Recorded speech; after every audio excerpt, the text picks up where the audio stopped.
All right, good evening. Welcome to the September 14th, 2020 CCSD59 Board of Education meeting. I'll turn the meeting over to Board President Janice Krinsky to begin the agenda. Thank you very much, Mr. Gray. It is now, 7:02, and I'd like to call the meeting to order. Roll call, Mrs. Petrielli. Oh, you're muted. Muted first. Okay, now. Okay. Krinsky. Present. Garlovich. Present. Lang. Present. Mencia. Present. Petrielli present. Reed. Present. And Schumacher. Schumacher. Mardell, you're on mute again. Present. We're all here. Okay, thank you. Now we're up to comments and suggestions from the public. I have some remarks to make, and then I'm going to read some of the comments. All right. All 32 emails and the 5 recorded messages received are comments asking to reopen the schools to in-person learning. Because of the large number of emails, late last night, I sent an email to the school board attorney at Franchik to get his advice. He responded this morning and told me that I could read a representative sample that covers the major themes of concern. Please be assured that the 37 emails and transcripts of the recorded messages were forwarded to all board members and the superintendent of schools. So the entire board has had the opportunity to read all the messages. I did a little bit of demographics. I had a busy day today dealing with all of this, and I didn't even get through it all, so my apologies. But I tabulated the grade level and school of each student where they were specified. Most of the students are in the early grades, 10 in K, 7 in first, 5 in second, and 2 in third. The 2 others that were specified were in 6th grade. I believe that most of the other emails from the context given also came from parents of children in grades K through 5, most of them anyway. Where specified, 7 came from Claremont parents and 1 came from Brentwood. And the rest were not specified. Many of the emails came from parents who have Polish surnames. I looked up the pronunciation of the vowels and consonants, and also consulted with board member Chris Garlevich. I hope I did that better than usual. Please forgive me. Please forgive me for the mistakes I'm sure to make in spite of my best efforts. And in spite of taking years of Spanish, I'm still not able to consistently roll my R's. So here goes. Now, just to tell you also that I ran out of time to look up all the names. So I'm not sure of all the pronunciation. And again, I apologize for that. I think it's really important to honor people where they are. So I did my best, and I will continue to work at that. Okay, the first group of 8 comments were all taken in whole or in part from the same canned message entitled, "We Are Not Okay." The people that sent that were Beata Gdansk, Magdalena Duda, Agnieszka Batora, Mika Kowal, Malgorzata Bomba, Anna Sarna, Paula Kievchen. That was one tough. I don't think I did that very well. My apologies. And one was a recorded message with no name identified. So I will read you, "We are not okay. It has been a few weeks of this virtual learning, and I'm here to tell you it is not working and we are not okay. I know. You're doing the best you can, right?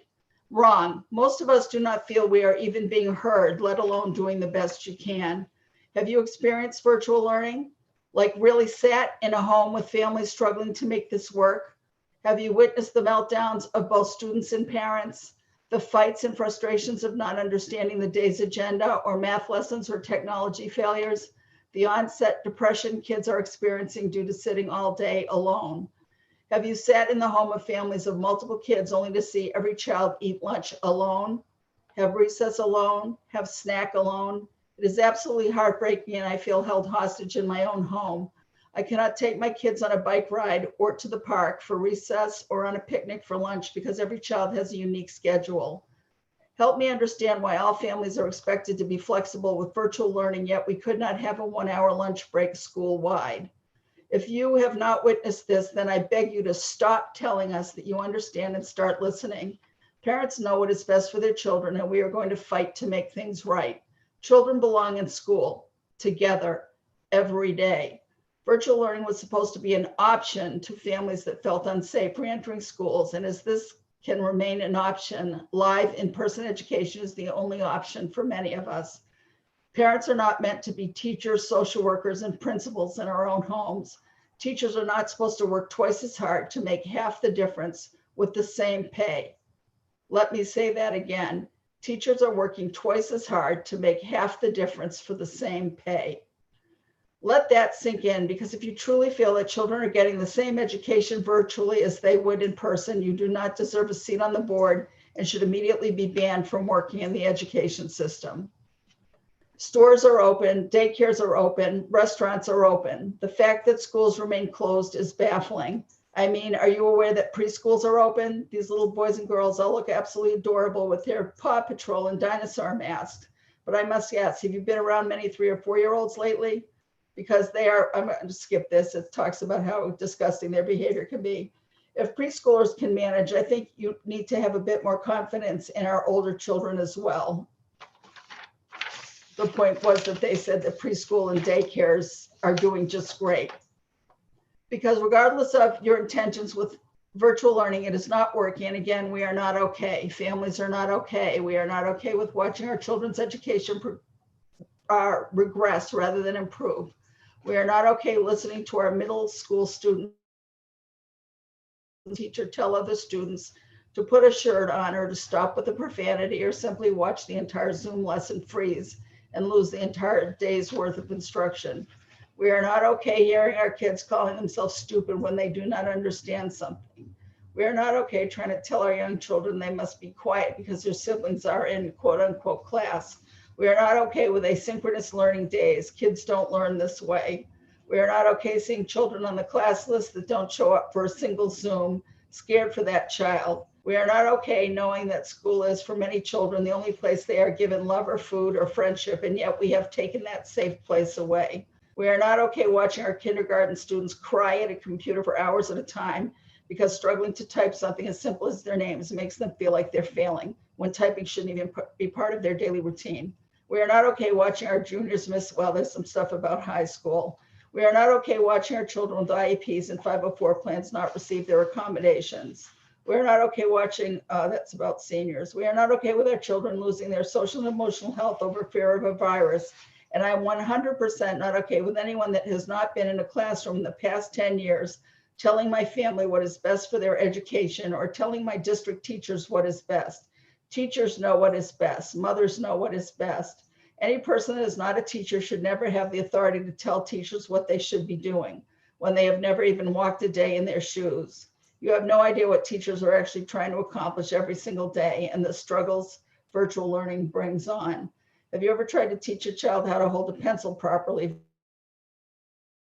Correcting letter formation on worksheets you can't even collect.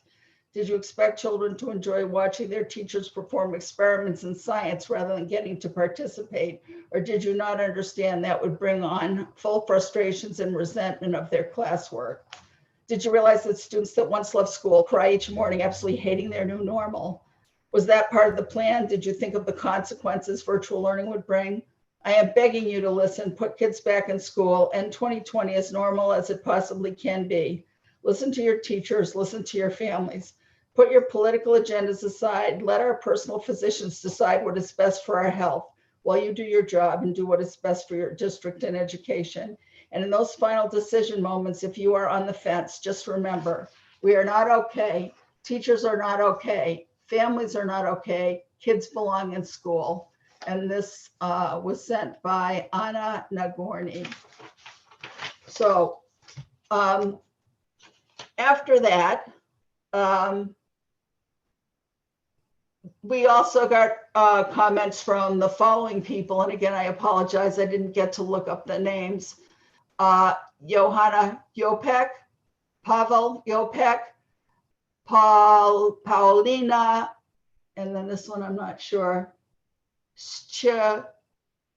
Ubski, Sebastian Sadowski, Renee Paranyuk, Alice Novak, Jalal Patel, Magdalena Matviich,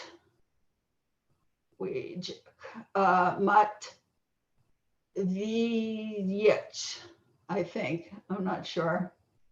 I'm sorry about that one. I don't know. I'm sorry. From Mrs. Sanchez, from Rafael Shupski, Johanna Kavas, Evelina Baranovsky, Paulina Masiek, Sylvester Kvas, Katarzyna Krisko, Jenny K, Eva. This one came from online and we're not sure. Stiletta Gruhula, Casper Sichurek, and Kostya Jik. The main themes were technology problems, social and emotional development, physical health related concerns, remote education not adequate for learning. Other schools have opened successfully, and ultimately parents want a choice. So I'm going to read a few of these that are representative of that range of concerns, starting with Malgorzata Kot. And she says, "Dear school administration, board members, and decision makers, it has been a few weeks since we started virtual learning, and I would like to share with you my thoughts regarding my daughter's behaviors. I'm a mother of a first grader in Claremont School, and I have to say with a broken heart that e-learning is a real struggle for my Maria. Every morning she is asking me when she can go back to normal school, when she can see her class, her teacher, and classmates in person. It is absolutely heartbreaking seeing her every morning, how her face is changing when she is getting the news that no, sweetheart, we are not doing e-learning today. She is so stressed out every morning. She doesn't know if she will be able to connect on time and if the technology will work, and can she attend her classes. My daughter was eager to learn and love school last year, but now she is crying each morning and absolutely hating her new normal. She doesn't understand why our next door neighbor can go to school because she's in private Catholic school, and she needs to stay home and Zoom all day long. She is asking me why I cannot send her to school while someone can go and she can't. She told me, Mom, I promise I will wear my mask. I will wash my hands every 30 minutes. I will do everything. Just please let me go to school. Also, when she's attending her Zoom classes, she is struggling. She's not able to understand why she needs to be alone in a virtual waiting room, and she is losing her energy and desire to stay focused for the rest of the class. I feel that my daughter's education progress is regressing rather than improving. She's losing her social and emotional health over this. Finally, I would like to ask you, or even beg you, to give my daughter an option so she can go back in person to school, because this is the only option for her to learn something. Please give her a few days, a few hours every day so she can be happy again. She belongs in school in person with her teacher and classmates." And the next one is from Tassos Maroulis. "Dear board members, as a parent of a kindergartner in District 59, I would like to express my concern of the plans or lack thereof to send our children back to a healthy school environment. I understand and respect the choice of the parents who chose remote learning, but I feel as a parent who would prefer in-school learning, we are not given the same respect or voice. I feel you should be listening and representing us equally. As a parent, I should be able to make a responsible decision for my child and deem what is safe and in the best interest of her growth physically, mentally, and socially. I feel that the education they are receiving right now is subpar as well and is equally important, so is her emotional and social growth. This by no means reflects on the teachers and the much appreciated hard work they are putting in. But I honestly feel they've been put in a terrible situation, especially when trying to teach kids at such a young age. At this age, their educational, social, and emotional foundations are being built, and I feel this has stalled their growth and those ever so important departments at this critical stage of their lives.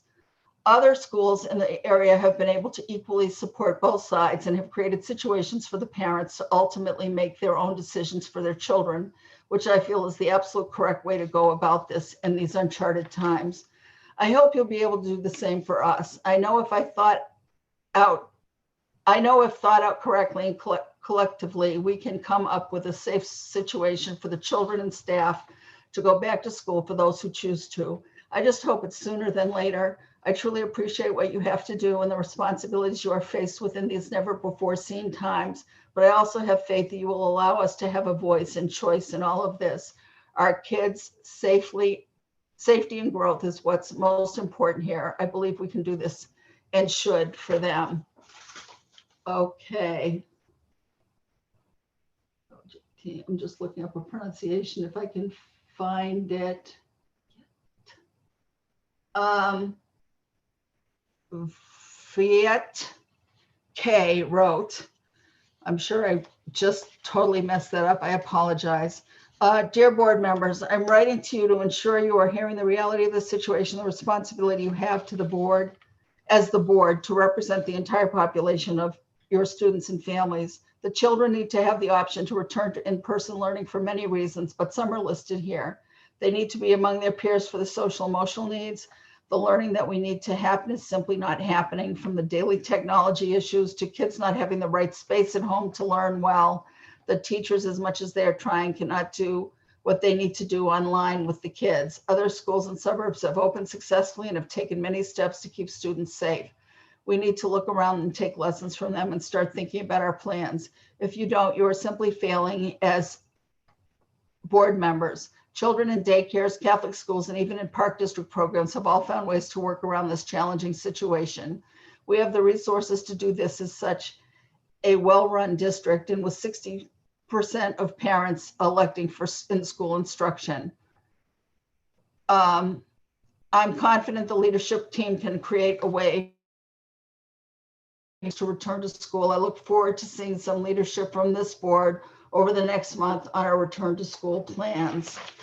I could continue to go on, but it's all pretty much the same, and people are very unhappy, obviously, about being out of or having their children out of school right now.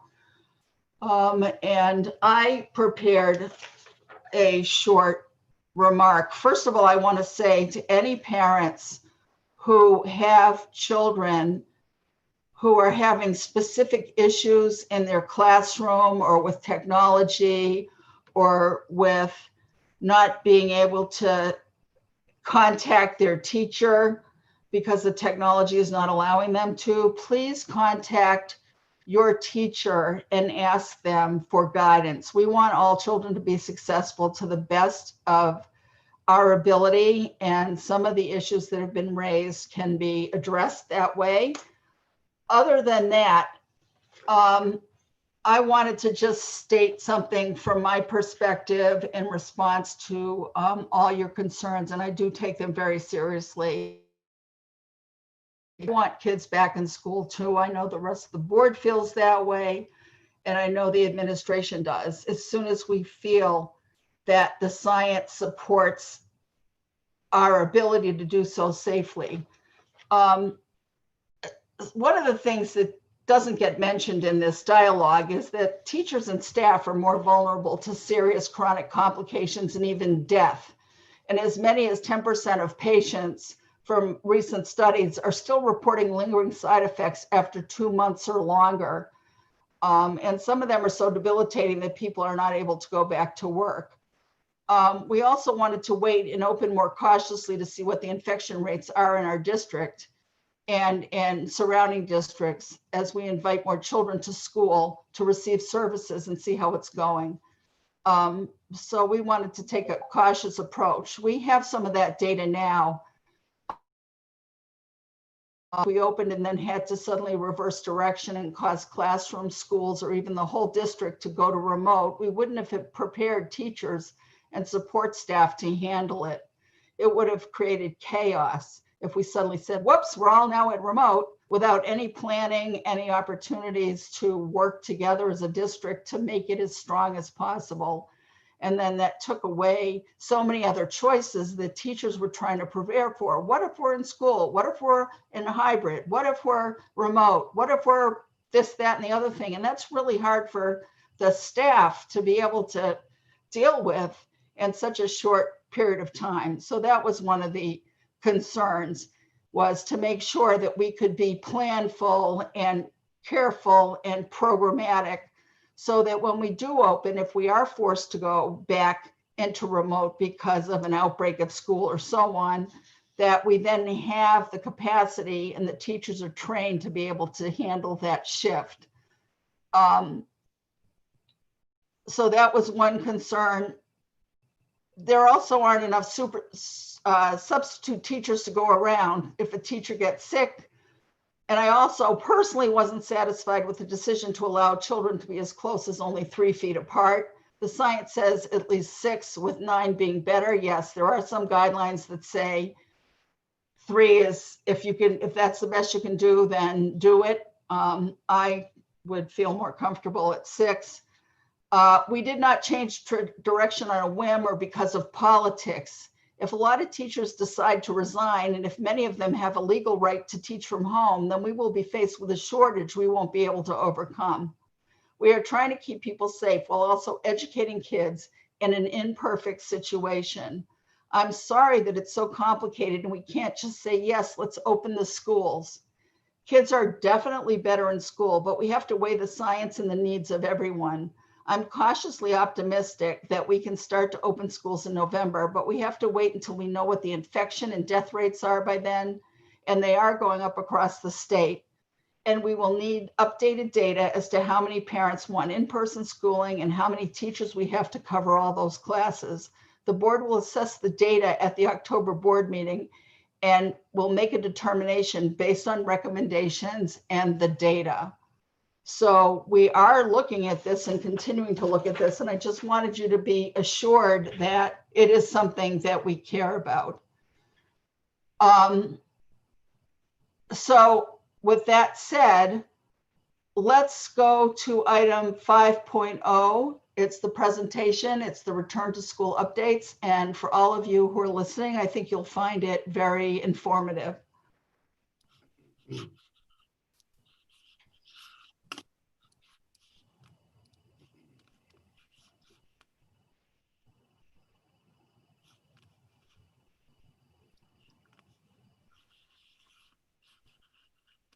Good evening, everyone. Would like again to welcome everyone to tonight's board meeting. We're going to start the board meeting with a presentation from the superintendent's leadership team, the oversight committee for reopening and planning. So that includes the superintendent's leadership team, and folks will introduce themselves or be introduced as they update information. And then we also are fortunate to have our union DEA president, Ann Wang, be a member of the committee. So she'll be sharing her insights and her contributions as well. So Dr. Fessler, this is Janice. Do we want to hold comments and questions to the end? Yeah, I think that would be better. We're just going to share a bunch of information initially. The last 2 slides are the next steps, and I think that's where we'll queue up a lot of information that will probably have inquiry from our board members. So, yeah, that I think that would be the most efficient way. So, thank you for suggesting that. Okay, thank you. So the agenda for this presentation, we always like to begin any of our meetings with celebrations of things that are happening in our buildings, in our classrooms, and across our district. So we'll begin there. We have a planning team that consists of many of our district leaders, building leaders, district level leaders, and a number of our teacher leaders and other staff, both certified and non-certified, help represent and work on those planning teams. So we'll go through the 4 areas that we've continued to focus on throughout all of our planning, which really has, I think, provided consistency in our communication and our planning. So that's instruction, health and safety, operations, communications.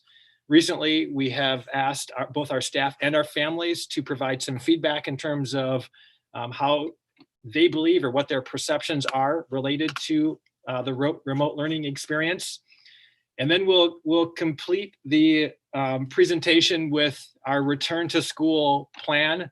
And those will be next steps considerations. And as Board President Krinsky indicated, we will talk about the plans that we are putting in place currently to get back to the choice for in-person instruction as soon as safely as possible.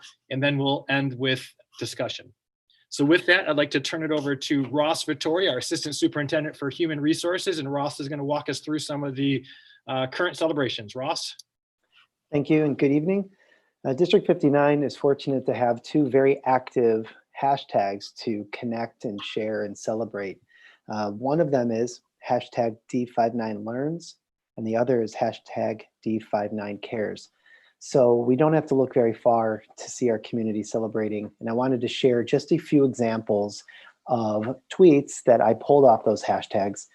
And the examples that I have pulled really represent tweets from all buildings like this. The first is from Griselda Tapia, an administrator at Salt Creek, showing a picture of our administrators welcoming back staff when we began the school year, making the most of this unusual start. The next one shows the support from our parents and our PTOs. If you could advance the slide, please. That tweet is from Lori Dominguez, who works in our office at Juliet Low. You can see greetings on the sidewalk. There were pictures hanging on the building, and you can see individually wrapped food to fuel our teachers. So much appreciated and a wonderful celebration. The next one shows a great example of the extent, kind of a behind the scenes of how much staff prepared kits and materials and things for students. This one from Robert Frost shows teachers and families getting together for some of our drive-through pickups of those materials and being able to connect with families in a safe way. That one from Robert Frost. The next one is an example of how teachers, this is Mrs. Darga from Ridge, have adapted their opening of the year in their classroom and their engaging, welcoming, friendly presence so that they connect with their students even in a remote setting. Our co-curricular teachers have done this as well. Here's a great example on the next slide of Barb Novak, who's innovatively recording one of her demonstrations for her students. The next one, it's one of my favorites. You may have seen this if you've driven by Grove recently. This was from one of our head custodians, Ryan Goodrich, who has been an active participant in the planning for his group in this remote setting. And this was his way of honoring and celebrating all of the staff that he sees in the buildings working incredibly hard every day. Just thought that was such a nice tribute to staff. This is another staff member, Bo Phillips from Salt Creek, a PE teacher. And I will admit, when I first saw this, I was starting to get upset and I was going to call Bo and tell him he was not practicing physical distancing. And then I realized that's all of those are Bo. He used a technology tool to be able to show different exercises for his students while standing next to himself. An incredibly fun and engaging way to get kids moving during this time. This next example is a wonderful celebration. It's really the best kind of recruiting you could hope for. This is a new teacher of ours named Alexa. She is a teacher at Forest View. I think we have been giving out those cookies to welcome new teachers for at least 20 years. I think I got one many years ago. But Alexa was also, she did some sub work for us at Friendship. She did some athletic coaching at Elk Grove High School. She graduated from Grove Junior High, and before that she went to Ridge. So here's someone who has come full circle and is supporting our learning community as a teacher. And this last one, Dr. Fessler is going to click on this. This is a teacher named Lisa Greenberg at Brentwood, and she gave a nice, I think it's about 20 seconds of a time lapse, a real behind the scenes of what is happening in a classroom during remote learning. I know our parents see this. I know our board and our administrators see this, but there was just something about this vantage point, this perspective, that I felt truly captured the spirit of our staff, whether we are in person or we are remote. Relationships matter, students matter, and everyone has partnered and rallied to, while not the most perfect situation, make the best possible outcome of it for our students. And those are some celebrations from #D59Learns. I encourage you to check it out. Ann, did you want to add anything? Yeah, I did, Dr. Fessler. So Ann Wing, DEA president, I wanted to give a shout out to the teachers. They've done a tremendous job, and it is a difficult situation. But I think our teachers worked all summer. They pulled their lessons together, and they're just doing an outstanding job, and I couldn't be prouder. I also want to talk about the ESPs. A lot of their jobs had to change.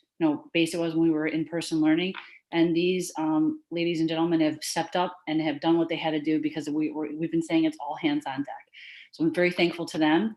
The special services team, the special ed teachers, they're bringing a lot of these children back now. They've been testing the last couple of weeks, and they have done an outstanding job. So we're very proud of them as well. Our custodians have come, and they've done an amazing job cleaning. All of the PPE is at the schools, and I think everyone has been pretty happy with the way the district has rolled out a lot of the safety precautions. And I also want to thank, the superintendency team and Dr. Fessler.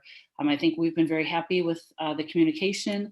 I feel like it's an open dialogue. We've all been working really hard to make sure that everyone's needs are being met. And I truly appreciate the partnership for sure.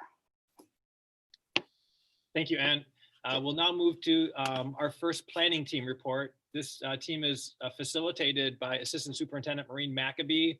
I think Ben Gray, our Assistant Superintendent for Innovation and Communication, will also be adding some information related to technology at the end of the slide. So Maureen, if you could get us started with the instruction report.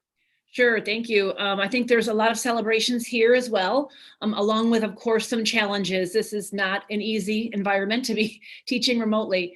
So I'll try to weave in both throughout this update. So first, I wanted to share about the staff remote learning support site. This is something that has been evolving. It's something that is multidimensional in that we know our staff, as Ann shared, is working very hard, incredibly hard. And we are trying to support them as much as possible, knowing that everyone's needs are different. So Dr. Fessler is showing, this is page 1 of our support site. So teachers can go on there and find tutorials and tips and ideas on how to use different tools. And then recently added was the who do I contact element to that, which I think is also one of the icons there, the question mark, who do I contact? We wanted to make sure that our teachers could get in touch quickly with people who would be responsible for helping them in different areas. We know some teachers might just have a question and they want an answer quickly because they don't have time, or they might have a more in-depth need and they might want to request a customized support session or view any trainings that someone had previously done that had been recorded. So this is a new feature and something that we look forward to continuing to update and really addressing staff needs and the support they need. Next, the resource rollout and trainings. So this has been a great news. We have a number of new digital resources this year. The challenge is that it's a lot to learn, and especially while also navigating a new model of remote instruction. We had a lot of training time the week prior to school starting, but it is more challenging now that school is in session to find that time. This is something we're looking at along with that survey data from staff, really taking a look at what staff needs are.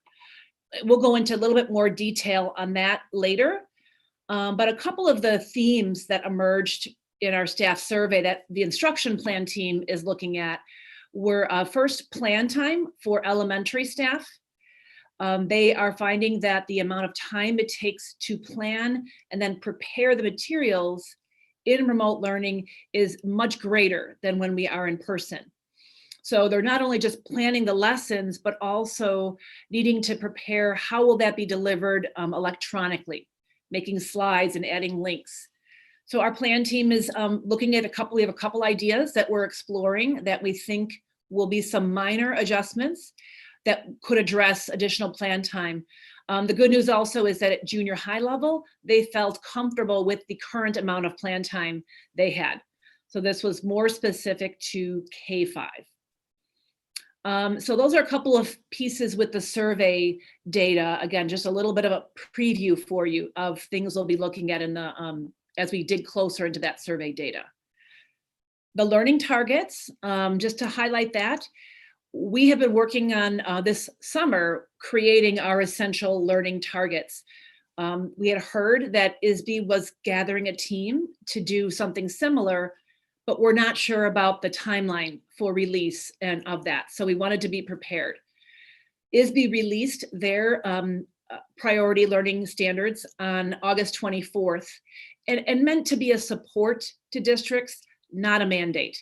They recognize that every district is unique.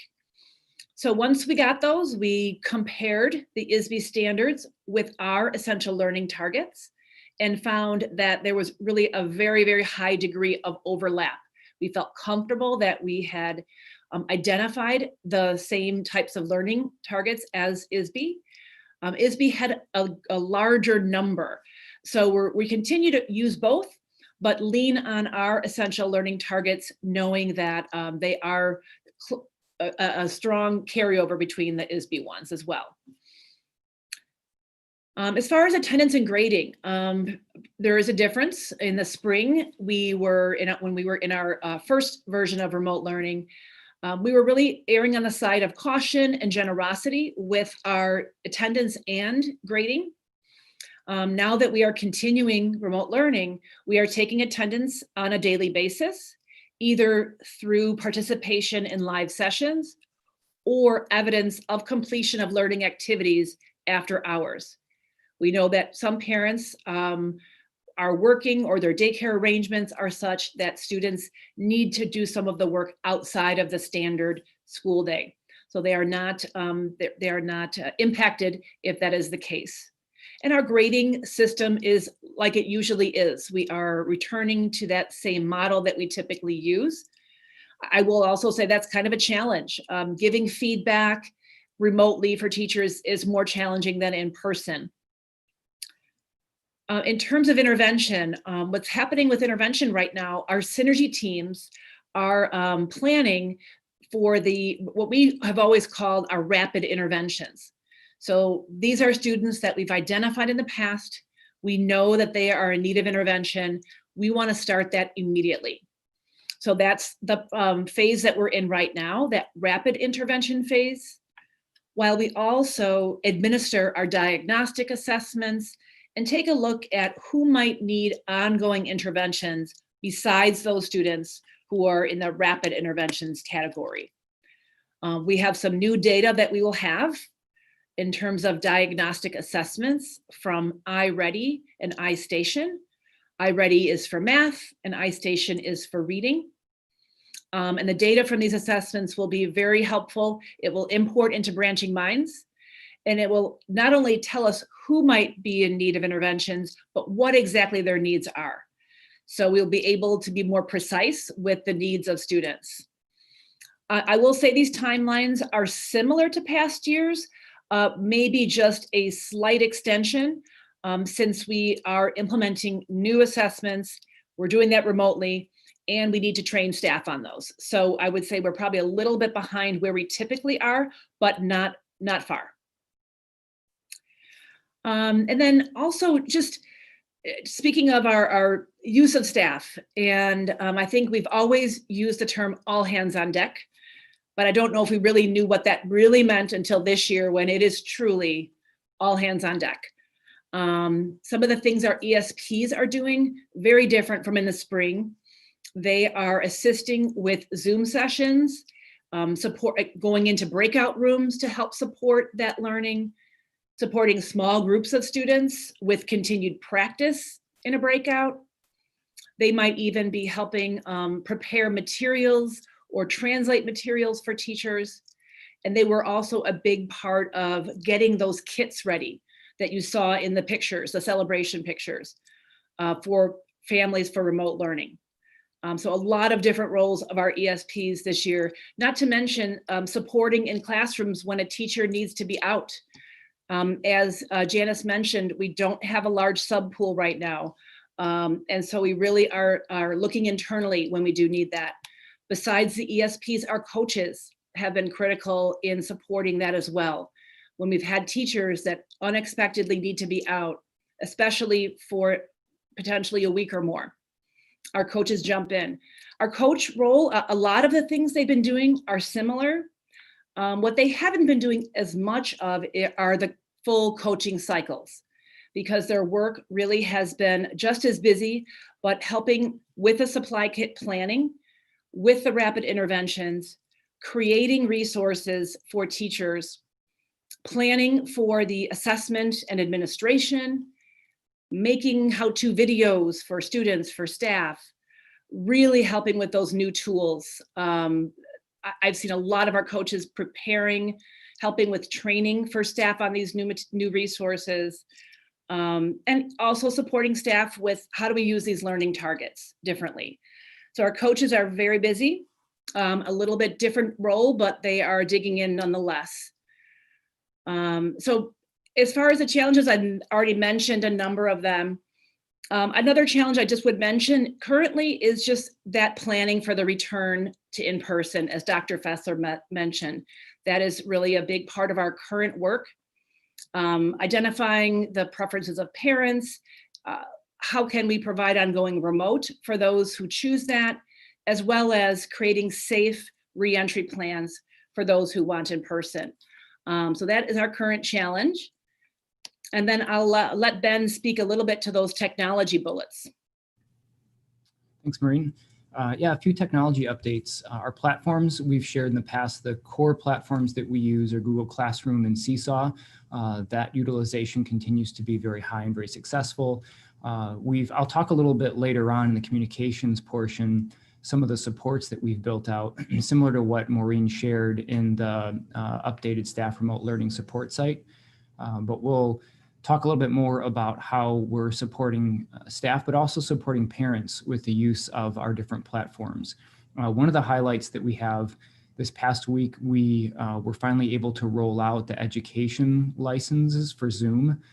It's actually been pretty amazing this last since the last 6 months, but the last couple of months as we've looked to roll out new resources, every one of our vendors and partners expresses that this time is like nothing they've ever experienced, especially in technology, because you have about every district in the United States and growing across the world who are all scrambling to integrate these tools and to begin to utilize these tools.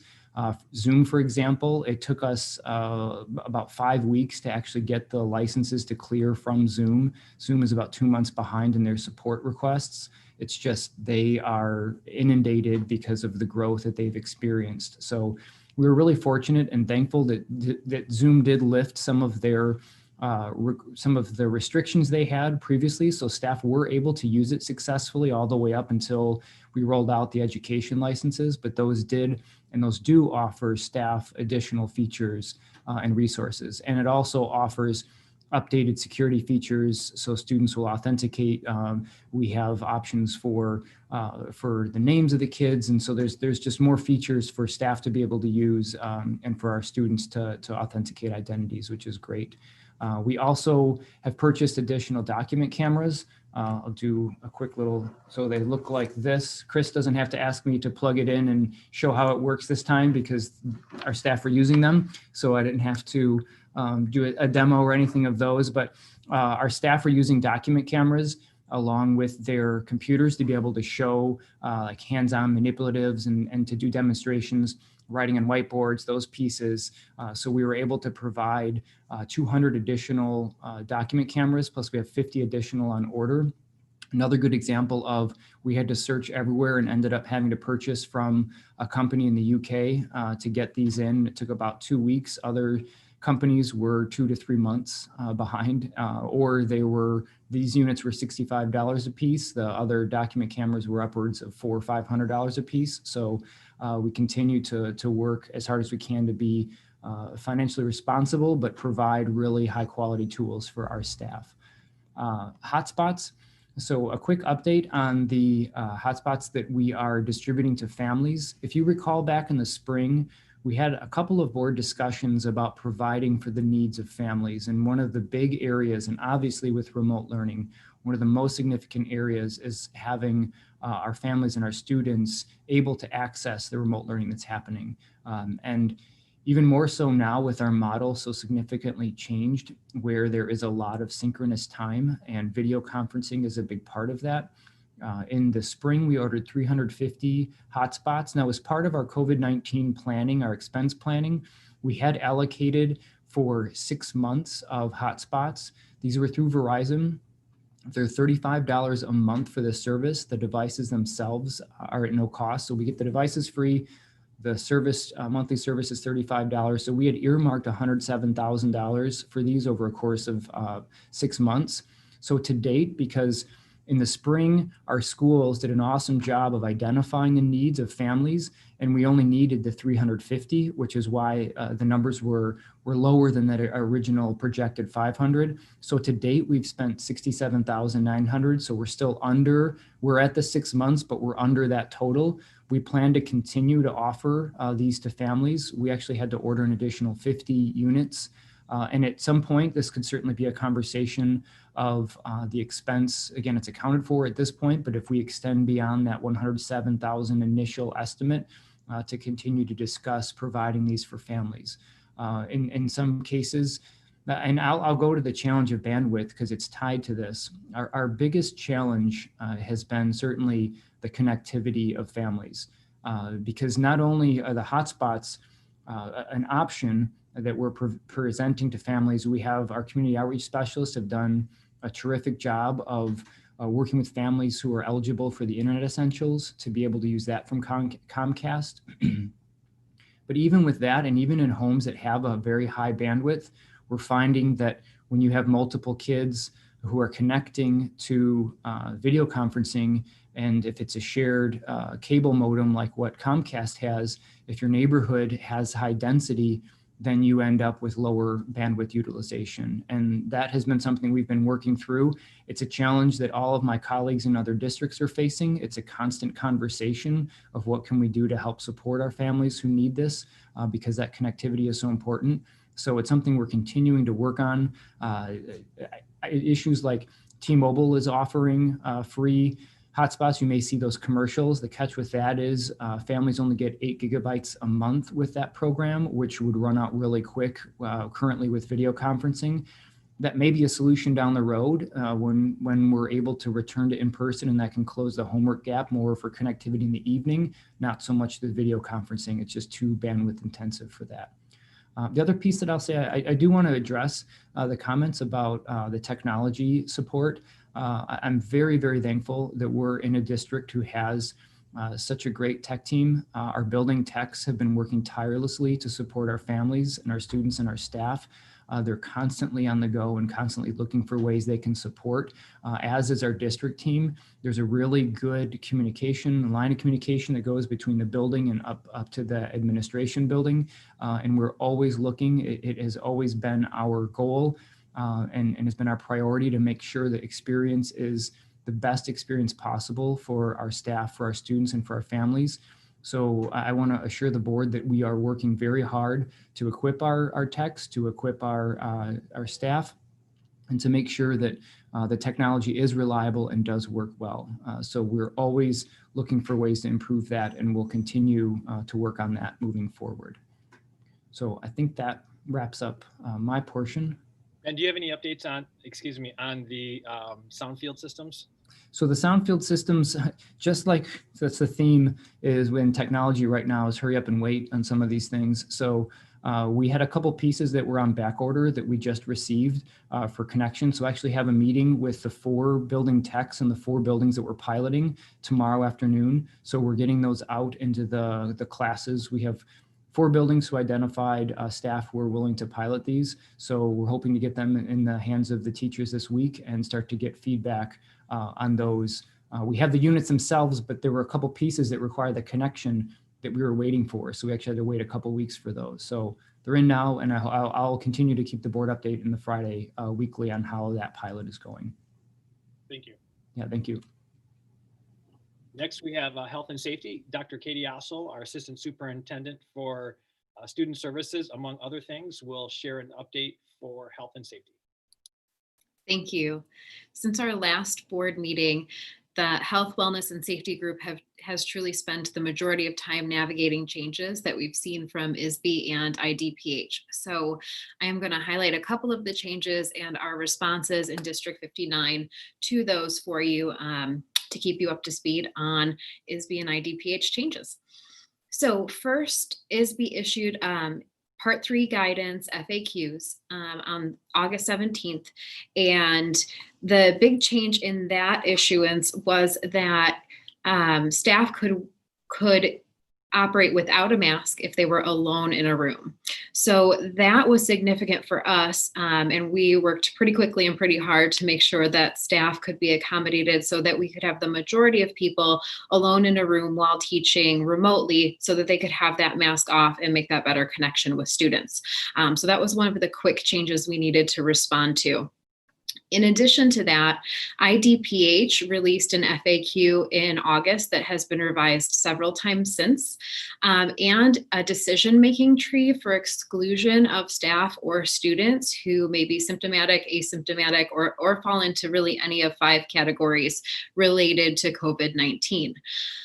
So with those two issuances of guidance, we had to make some shifts specifically with PPE and with exclusionary decisions. With PPE, the guidance recommended that N95 respirators be used for nurses and custodians when responding to COVID-19. So that means that when a nurse was in the situation where they would respond to a student or a staff member who was exhibiting symptoms, they would need to put on their N95 mask.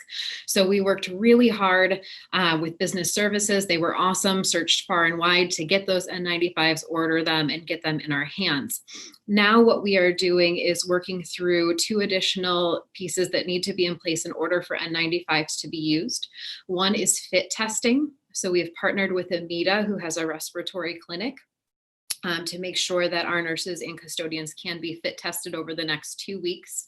They'll make an appointment and bring their masks and ensure that they are properly fitted so that they can be used in the event that they would be needed.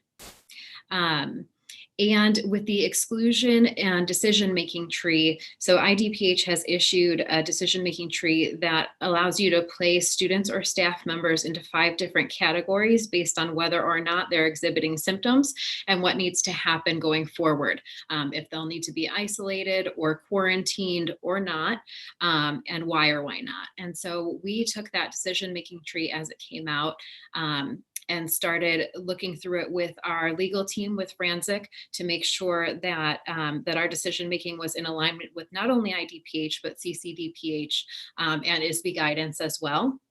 And then brought that to our administrative team and our nurses so that they can use it to really guide their decisions when they are presented with anyone who could possibly be symptomatic or have anything that's related to COVID-19. So those are items that have been revised several times and even revised this week. So we're looking at the new issuances that we got over the weekend right now, and we will continue to make those changes as we go. With the exclusionary decision-making tree, we also revised our documentation systems. So at all of our buildings, we want to make sure that we have very clear documentation of any staff or students who may be symptomatic, may have had a confirmed positive case, and we have all of the detail that we need to make sure that we are making the appropriate notifications should that situation arise, of the right people who need to be on the lookout for symptoms themselves and making sure that they're monitoring their own well-being. So that documentation is being kept by nurses and administrators in each building, including the administrative center, and we're continuing to check in on those processes. In addition, since we last met, our educational services teams have brought in lots of students for assessment. So over the last weeks, they scheduled sometimes individual and sometimes small group evaluations and assessment sessions to see where our students with IEPs are in terms of their progress and what their needs may be. This is helping us to make decisions about which students have the absolute highest needs for in-person instruction, and allowing us to schedule some regular in-person instruction of those small groups based on the progress that they've made so far. So with all of that, we definitely have some challenges. As I explained, the changing guidance is happening very rapidly at this point. Sometimes we get 2 updates a week. And so that has been a challenge to keep up with it and make sure that we're communicating those changes to groups effectively. Sometimes it's very difficult when we get guidance on Tuesday, message something on Wednesday, it's revised on Thursday, and have to remessage on Friday. So everyone has done a pretty outstanding job of trying to keep up with it and make sure that everybody has the right information and the most updated information. Another challenge that we see right now is certainly scheduling and planning for our students with IEPs who have the highest needs, who need regular in-person instruction. That can be very challenging for a number of reasons. First of all, making sure that students have access to synchronous instruction in general education settings, as well as their IEP services, just based on the logistics of the day, can be very tricky. And staffing that can be very tricky. So we are working through almost on an individual basis with teams who have been highly flexible and adaptive in their work to try and make this happen so that we can ensure that group who has the highest needs has access to in-person instruction. In terms of next steps, we need to work on a potential self-certification practice for students. So we have self-certification happening for our staff members. And for those who came into the building for assessment purposes or who have regular in-person instruction, for that small group, we have people making phone calls and working through the self-certification on kind of an individualized basis. So we need to start thinking about, if we were to gradually bring back other groups of students, how would we complete that self-certification process in a way that logistically works and make sure that we can review in a timely manner any students who may be symptomatic and ensure that they're not entering the school building. So that is a next step for us. And we are going to continue to work on that reporting and documentation process and make sure that our buildings and our nurses and our admin are working together to ensure proper documentation so that we can track what we need to track and ensure proper notifications occur. Thank you, Katie. Next, Ross Vittori, our Assistant Superintendent for Human Resources, along with our CSBO, Ron O'Connor, will talk about operations and provide an update and report and facilities and operations as well. Thank you, Dr. Fessler. So as for operations reports, specifically the facility projects, as an update for the PPE and disinfectant stock, we have wipes, we have solution, hand sanitizers, and dispensers that have been purchased. Our custodial staff has placed these items in places in our buildings by entrances and classrooms. So we've made this disinfectant easily accessible to sanitize hands and objects. As for safety signage, there's arrow floor signage that's being placed throughout our buildings as a reminder to space apart and where to go. HVAC filters have been updated as well. We have MERV 13 filters being installed at all sites which have rooftop units. Univents do require a MERV 10 filter, so we have to get these installed soon because they need to be custom made. And this is the case in 4 of our buildings. As for the food service, pickup sites have, in terms of the team, they've continued to find ways to provide for our students. There are 4 sites to pick up breakfast and lunch from 11 to 1. If we talk about Devonshire, Holmes, John Jay, and Grove. Initially, Low was on the list, but only 3 students participated in the first day or 2. So we did a different form of our delivery plan. We still do the buildings, but food service is also serving at apartments where the Low families reside. We also go to the 3 park homes, which is Willow Way, Oasis, and Black Hawk. We have buses there that deliver food to students. The concern for going back, though, just as an FYI, is that Organic Life staff may not want to come back right away, being unemployed compared to working. So they're looking for a 3-week ask by food service before returning to school. As for transportation, we have a funding update where the Illinois State Board of Education was going to calculate the reimbursement of routes depending on a percentage of expenditures and other formulaic factors. However, within the last couple of days, they have backpedaled on any COVID-19 expenses for transportation. Now they are not reimbursable. We've also been doing some contract discussions. Grand Prairie Transit, who is our bus service for special education, has agreed to charge 37% of its contracted costs, saving the district approximately $1.65 million for the year if students do not go back to in-person, or it's $828,581 per semester. Talks at First Student are still ongoing, but District 59 may end up with a similar deal to Grand Prairie. However, the need for both transportation companies is for a 1-month lead time in order to prepare and staff, because they do have the same concerns as Organic Life.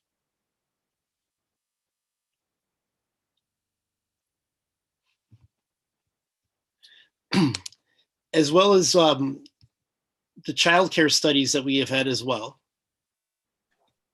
We've actually been in contact with all of the park districts in the surrounding area. When we look at the potential for in-person programming, we considered any space availability for returning to school. There were a total of 5 spaces that were reported to me from the principals. However, these spaces are earmarked for nursing stations, supplies, and desks. So we still continue to talk to the park districts to monitor how programs are going. Lastly, changing guidance by ISB has made all sorts of PPE requirements, spacing, childcare, a moving target. And I'd like to hand it over to Mr. Vittori. Thank you very much. The childcare case study also brought in another challenge, which we really didn't think was going to be one, quite honestly, and that was that individual instruction room, or that space needed. We originally thought we would have ample space with some of our staff at home supporting remote learning based on their own medical needs.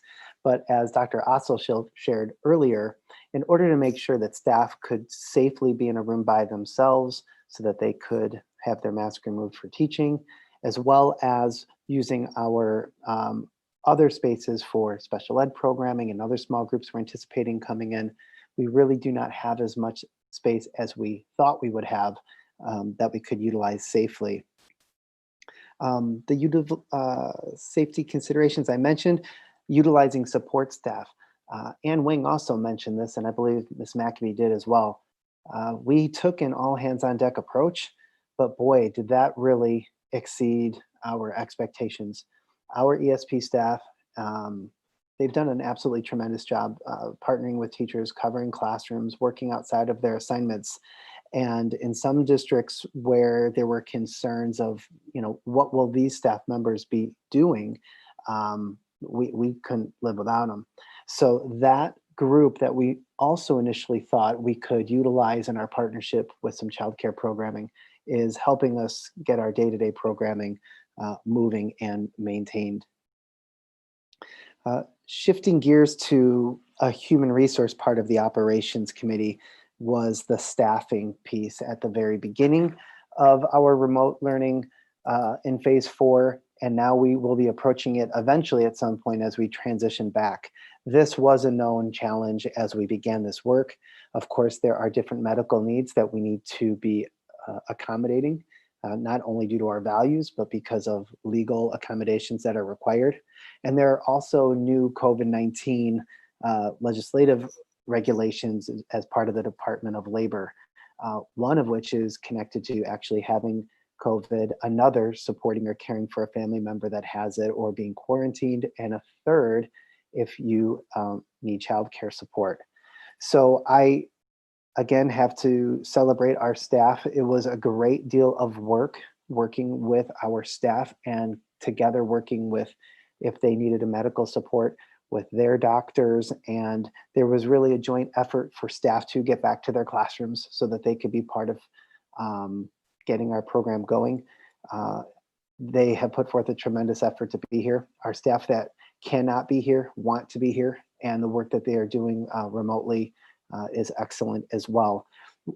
When I look at our percentages of staff, it's a fluctuating percentage because some staff needed to be out just a few days, others need to be out a bit longer.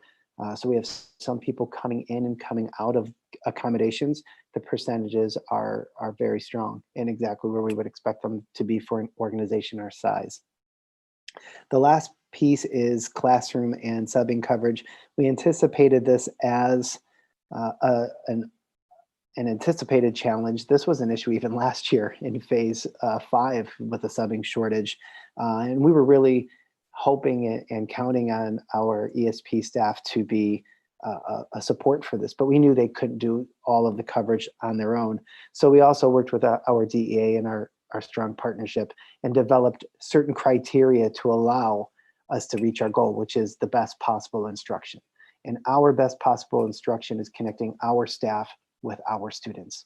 So we put a few different things in place internally, externally, temporary reassignments, and it's working really well so far so that parents and students aren't always seeing a different person. If we get a call, as Dr. Ossel said, and someone has a self-screener or someone needs to stay home with their own child, we're able to maintain as much as possible the same adults in the same classroom.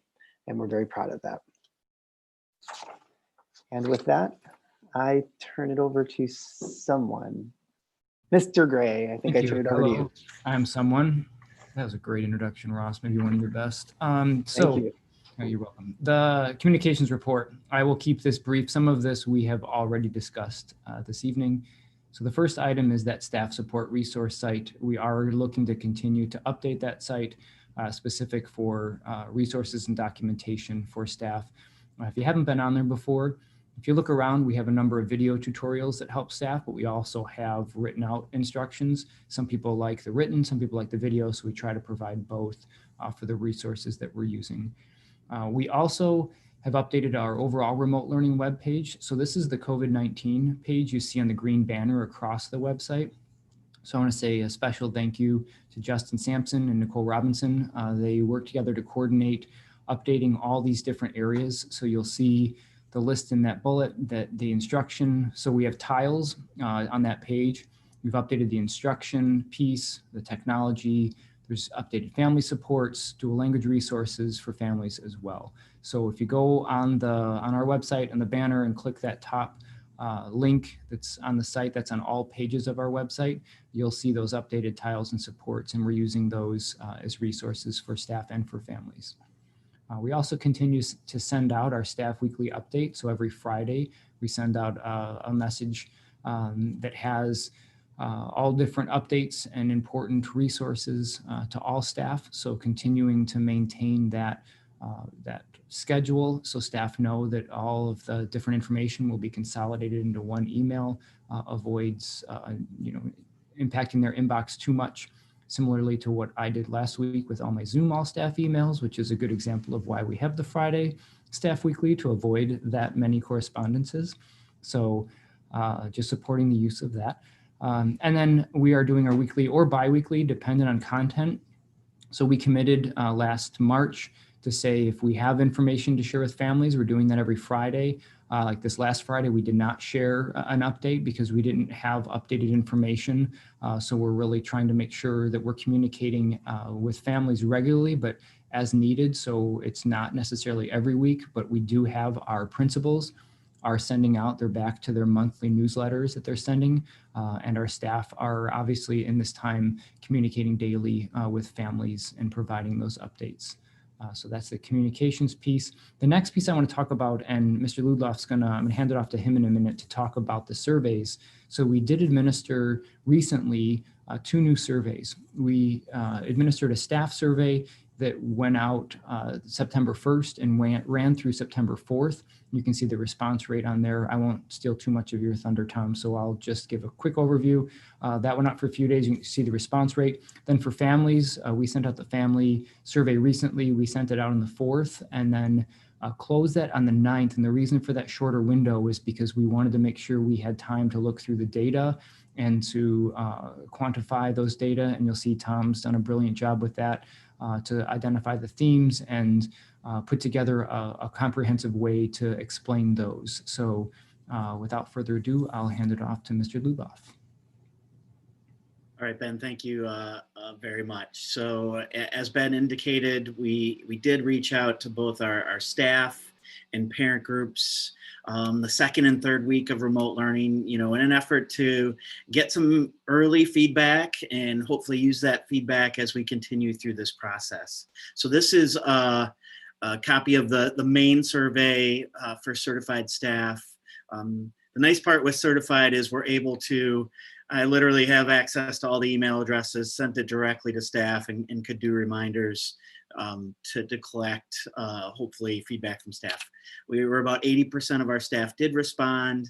And this is kind of the basic response to those questions. We did use a 5-point scale in an effort to really from strongly disagree to strongly agree with that middle, which often is the kind of bigger or larger response rate, kind of that neutral. I'm not totally agree, and I also don't disagree piece.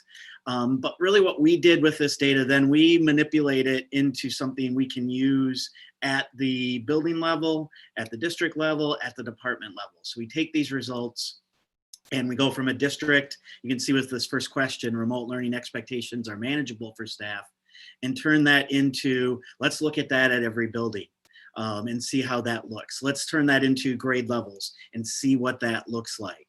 And things that start to come out from that are, which I think was probably already mentioned, even in some of the comments from community members, those early grades, it's more to manage. Kids need more support. They need more supervision. For a kindergartner to access multiple links and different sites isn't as efficient or easy as the flip side, where we see the junior high, 6th, 7th, 8th grade, that it's much more manageable. With this question, we actually had a range of, from the staff side, where about 5% of staff in one building agreed or strongly agreed that it was manageable, to another building where it was 67% agreed that it was, or strongly agreed it was manageable. So it does depend on the kids, the system, and honestly, as Maureen mentioned, this is so new for everyone. We're building skills we haven't had to use before. So basically, there were 7 key areas we asked staff about. We asked about expectations. We asked about the daily schedule, synchronous and asynchronous learning, plan time, curriculum standards and pacing, curriculum resources, and technology and digital tools. From that, we even asked staff to rank, okay, what was the priority where we should look as a district? And 2 key areas came out of that. Maureen actually already mentioned them, plan time, which is totally understandable with staff working in new areas and in different ways, asking for some additional time to find ways. I think one of the key comments we heard from staff was, I'm transferring my planning from sitting here on my laptop with my notepad, however I plan, I have to transfer that to a presentation to share with kids and families. And there's additional time needed to do that. The other piece was really related to those curriculum resources. As Maureen mentioned, we have 2 new platforms we're learning and using this year and accessing things in a lot of different ways. So much of the planning team work on the instruction side, as she mentioned, is really focused around those pieces. One piece, we found a couple on the flip side of that had a much more, I guess, positive ranking. The schedule across our elementary and junior highs seems to be, had almost 50% of the staff stated that they strongly agreed or agreed that it was manageable. And then the technology and digital tools was like the second best rated item from staff in regards to agreeing that it was, the resources were available and helpful. Again, there's a lot to learn and use with that, but it really is allowing us to focus here as we move into our, I think, 5th week of remote learning. We also asked some questions about professional learning and asked for some suggestions about where we need to focus. We have a planning day coming up where we'll focus on half of that day is really going to shift to plan time for staff, where we're, as a district, we're going to stay out of your business and let you dig into that piece, but then also providing some additional training in iReady, which is our new math curriculum resource. And then the final piece, we asked staff about, how are the kids doing? And, pretty positive feedback in regards to kids. One, being engaged. You could see pretty highly, lots of agree and strongly agree there. We asked, are they able to access all of these pieces? Again, that swings from grade levels and from schools. And then the last two pieces, just following that daily schedule, again, pretty good feedback. And then you'll see a little bit of a difference with this last piece, and that's participation throughout the day. Through comments and feedback on the survey, we've heard from staff that after that lunch break, and as we move into the afternoon time, often asynchronous time, small group time, maybe office hours time, we seem to lose some kids in that process. And I'll say on the parent side, that was, while the parents' ratings were higher in staying engaged throughout the day or maintaining participation, it was one of the lower rated areas from the parents in regards to kids, being able to tough it out. It's a long day. And things that go with that. So on the family side, it was a short window, so we only had about 14% of our families respond. Again, we closed it pretty early so we could come in tonight and share some of the feedback and results. Interestingly enough, on the family side, we're seeing about a 50 to 60% agree and strongly agree, and actually in a number of cases, strongly agree. That's that number 5 piece right there. We did send this out in Spanish and Polish also. So you can see, as you look at this first question, the remote learning expectations are manageable for families. The main survey that had over 700 responses is pretty strong on the agree and strongly agree. The Polish piece, you can see it's kind of the opposite. And then the Spanish is kind of swings back to the agree and strongly agree. So again, on this piece where we saw kind of that piece that stood out the most, I think related to, if we could scroll down just through the next one. Again, this is the daily schedule. Again, kind of similar pattern. Kids can follow it for the most part. Some swings, and we see that with schools again and grade levels. I think that primary piece, K1, 2, definitely more work to manage and support. Heard from a lot of parent comments of there are a number of parents are at home working and trying to support their children through this process. And that can be difficult when kids need a lot of support through that process. We didn't ask all the same questions that we asked staff, but we did, thank you, also ask about the synchronous live and the asynchronous independent learning piece. Again, that pattern sort of continues. We're about overall 25% or so where the disagree and strongly disagree. And then these last two pieces relate to the available resources. Piece of feedback from families was that can there be more paper materials and more kind of hard copies of things? And I know all of our schools are working through that process. Some are even planning their second update to share with families those different materials. And the last two relate to the student participation piece. So this is my child's able to follow the schedule. And then the last piece, my child can maintain their participation throughout the day.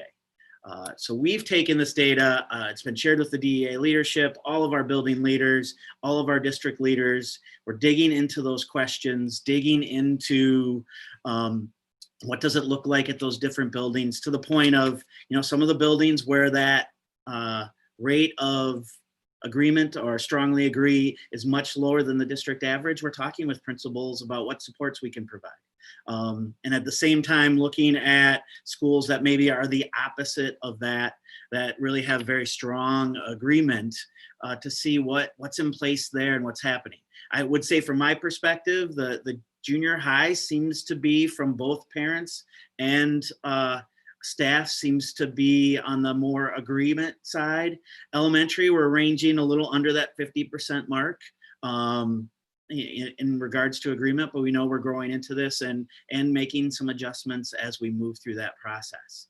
So planning teams are using this data. As Maureen mentioned, we're planning our planning day on the 25th around some of this feedback. We're looking at ways to provide some additional time for staff to plan or have facilitated plan, especially around our Wednesday MTSS time, where we have a lot of tier 1 planning and structures, and continuing to try to support everyone. I will say that kind of a final piece, I think it relates to tonight's, the number one parent comment that came through as I themed them was, a request to return to in-person learning. So we definitely had a strong representation of a group of families that want to return, at least on the comment side. I think there are over 70 comments related to that. But at the same time, there were a number of literally naming teachers and thanking teachers for their wonderful work, and a number who said, their expectations are being met or even exceeded with what's happened so far. So that's a very quick kind of overview of the survey results. Thank you, Tom. Again, the purpose of this was to try to get some feedback from our families and from our staff. As you recall, last spring, when we went into remote learning, we did not have the opportunity to truly prepare, nor did any other school districts. And then we were also, we had pretty strict guidance from the State Board of Education that we had to follow. And they, we're not allowing school districts to do a lot of things that we wanted to do in terms of new instruction, grading, supporting kids and families. So, as a result of that, there was some negative feedback for all school districts across the state of Illinois and our country in terms of how remote learning went last year. So I would also like to thank all of our staff, from our teachers to our ESP to our custodials to everyone, even some of our contracted workers, our transportation and food service have done an amazing job. But we wanted to make sure that we were getting off to a really good start this school year, and that our families and staff could give us some feedback related to that. So we have been quite satisfied with our start to the school year in these extreme circumstances. So return to school plan next steps consideration. So as we started the evening or the conversation, we talked a little bit about the District Oversight Committee. And again, that is a group of the superintendent's leadership team and the DEA president that has a weekly meeting, and we get updates from the various plan teams and recommendations. So as you recall, we launched that in May. We think that we got a head start in terms of talking about what planning should look like in 4 primary areas. So our plan teams are continuing to work. Right now, I want to share that our focus, and Maureen hit on this a little bit, and we'll go into some more detail as we work through the steps for consideration.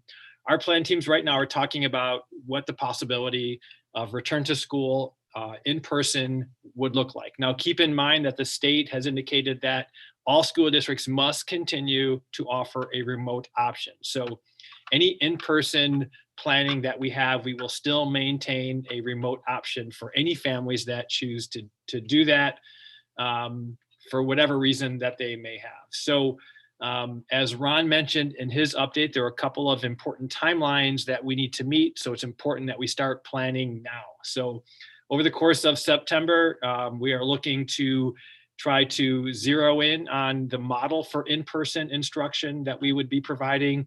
We are trying to build a staffing plan, and at some point later in the month, we will ask our parents to revisit their preference for in-school or remote learning. We will not ask them to do that in terms until we have actually definitively landed on a model for return that we think is the safest model that we can accommodate our students and staff safely. So as we shared at the last board meeting, we have launched an advisory focus group. The role of this group really is to help provide multiple perspectives in terms of giving feedback to our oversight committee for an opportunity or time for return to school instruction. Tom Ludloff is facilitating that group.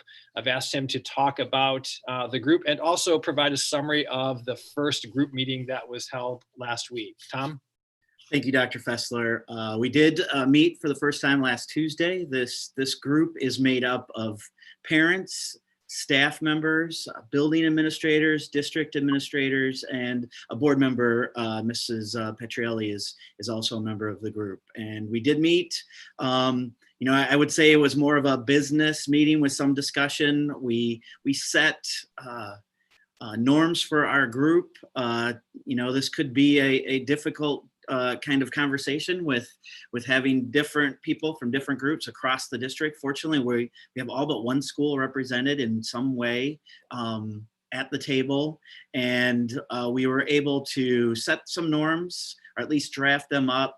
And we talked a lot about what kind of data can we look at to form these metrics. So there were a number of great suggestions from the group, and I've been working to pull that information together when possible.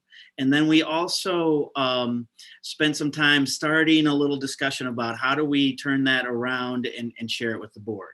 We have 2 more meetings. We meet next Tuesday and then the following Thursday, so the 22nd of September and the 1st of October. And our goal at that October meeting will be to say, okay, these metrics, hopefully we can share them with the oversight committee and believe if we can meet these metrics, we can return safely in some fashion.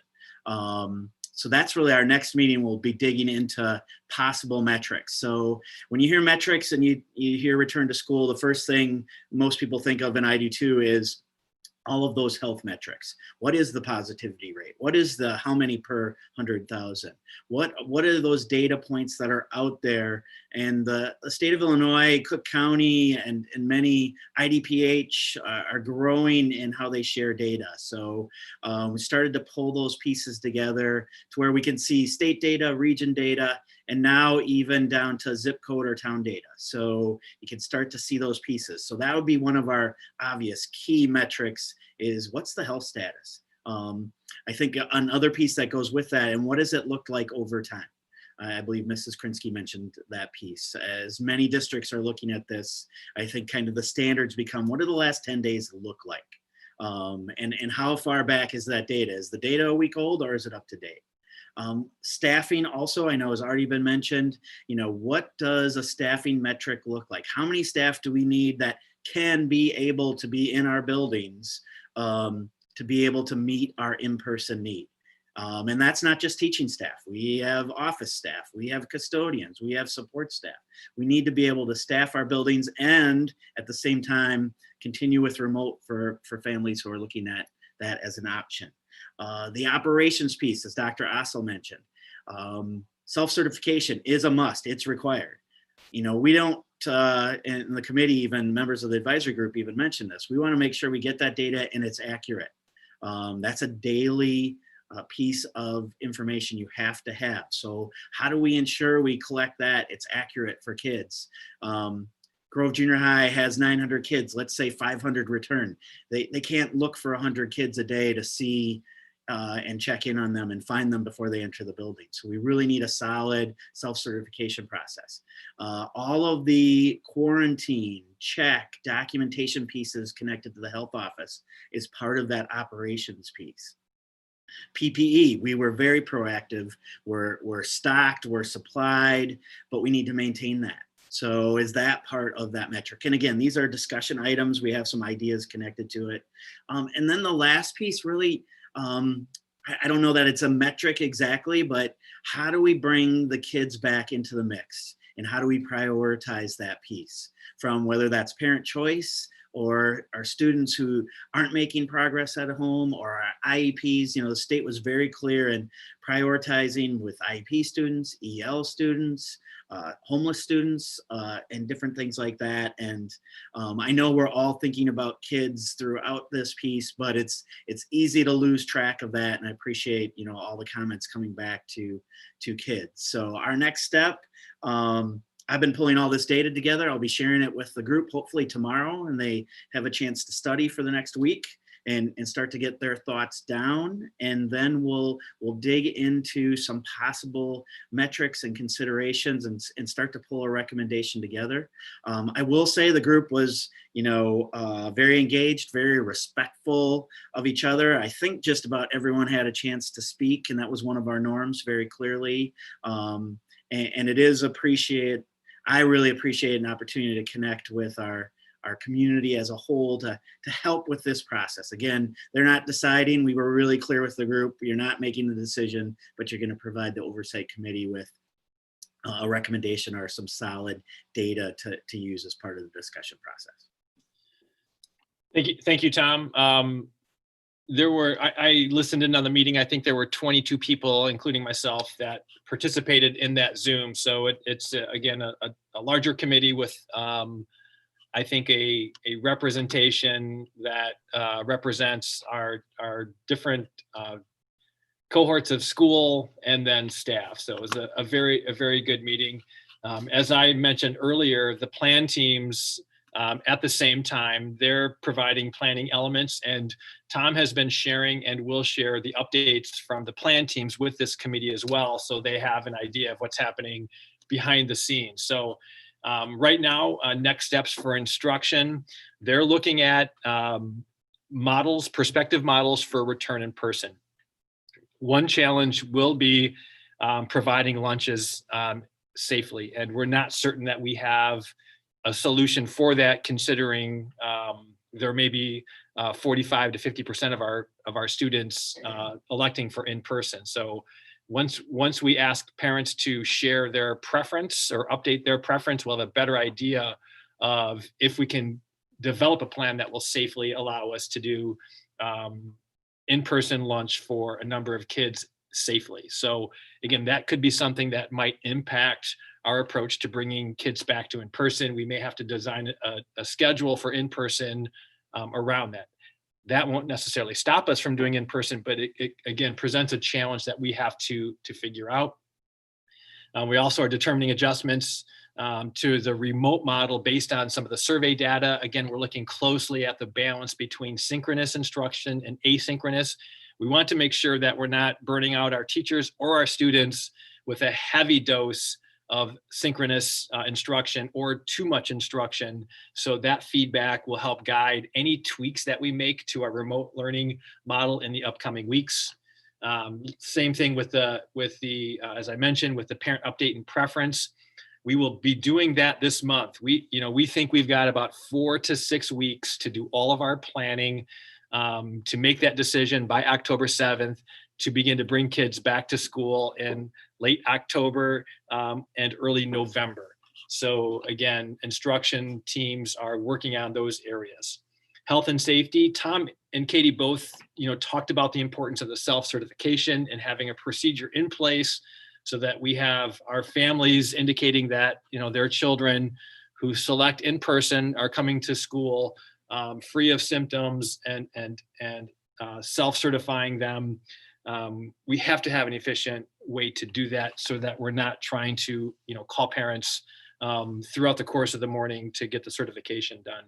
So working on those planned, and again, continued maintenance of records to support of the exclusions and decisions related to that. For the operations, again, the changes to the ADA for our staffing, that is important. We plan to reach out this month also to staff and talk about potential assignments for in-person. Again, we have to be certain that we can, first of all, look at the metrics and that will allow us to return to an in-person, but we're anticipating that is going to happen. It's only a matter of time. And when that time comes, we need to have a staffing plan in place. So we will be reaching out to staff later in the month through one of our all district staff meetings and talking about what that process for assignments will look like. We're also working with food service and transportation. Again, we have some timelines that are important or critical to meet to make sure that we have that organization done prior to relaunching. In terms of the Board of Education, we shared a timeline earlier with the board that we feel very comfortable with, that we can meet, and especially with what the current conditions are looking like, to potentially return to an in-person selection for families in either late October or early November. Now, we indicated that we would be in remote instruction through the first trimester or quarter. So for our middle school, our junior high students, the quarter ends, I believe, around October 23rd. And for the elementary, it's around, I think, November 7th. So those are a couple of the dates that we're looking at. Again, if the metrics support that decision. So we would likely come up with a plan where we would begin to bring back groups of kids. So again, Maureen and her group of staff and leaders are talking about the potential of bringing back small group of students incrementally versus trying to bring back nearly 7,000 students all at one time. So again, we want to be able to test the system. We want to be responsible and make sure that we can do this responsibly, and also feel the impact of what bringing kids back to school will look like on transportation, on drop off and pickup in particular, and then food service, and again, making sure that we can staff a plan. So these timelines are in place. We will provide a Board of Education status update by 10/7, and that will really highlight all the work that we're doing in September. So again, in September, we want to pick a model. We want to survey staff. We want to survey families to build a staffing plan, to determine preference for students for in-person or remote. We want to begin to coordinate food service and transportation. So those are some of the goals we have for the month of September, and we'll bring that update to the board 10/7, and then a discussion and recommendation to the Board of Education based on the most current data and stakeholder feedback at the 10/13 Board of Education meeting. So, we indeed plan to ask the board to approve a plan, whether it be ongoing remote or remote and in person at that October 13th board meeting. And again, please recognize that if the metrics are looking good for all of this month and into October, there could be a possibility where we could begin to look at bringing kids in the 3rd or 4th week of October, if that's the pleasure of the board, and we'll have that conversation at October 13. And again, the whole idea is to, instead of bringing all kids back, November 9th, to try to, over time, bring in groups over that 3-week period to gradually bring kids back into the school. So something that the plan teams will be discussing and will further discuss with the Board of Education as well. SLT or Ann, any additional comments to add to this content for next steps that I may have forgotten? I don't have anything. No, nothing at this time. Thank you. Okay, so I know that our board members likely have many questions. So at this point in time, we'd like to open it up to questions and further the discussion. Board members. Dr. Fessler, I'm wondering, when it comes to the notice that's required, it sounds like Organic Life, it's a fairly quick turnaround with the 2 weeks, but in terms of the notice for the transportation being 30 days, like, how do we imagine that working with our decision on October 13th and when we may want to be bringing back groups of kids and then larger groups of kids?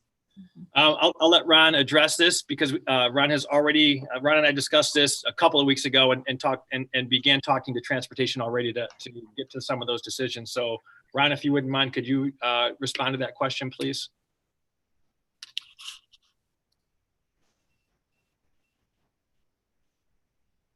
Unmute. Yeah, there, I got it. So what the big holdup for transportation is, I think they're trying to cover their bases for the 30 days. I don't think it's going to be needed, to be honest with you. They just want to make sure that they can get enough drivers and routes ready to go. They feel confident with the routes. The big holdup to them is going to be the drivers. I don't think it's going to be as big as what's being made out to be, because right now, with all the unemployment the benefits that are being given by the government and then what they're saying about possibly renewal, that drivers will be available. But initially they wanted 45 days. So now we have them down to 30. And I think we're just going to keep whittling them down because first student is the one that is really dragging their feet more than anybody else. And I'm working on that for sure. Any other questions from Our, board?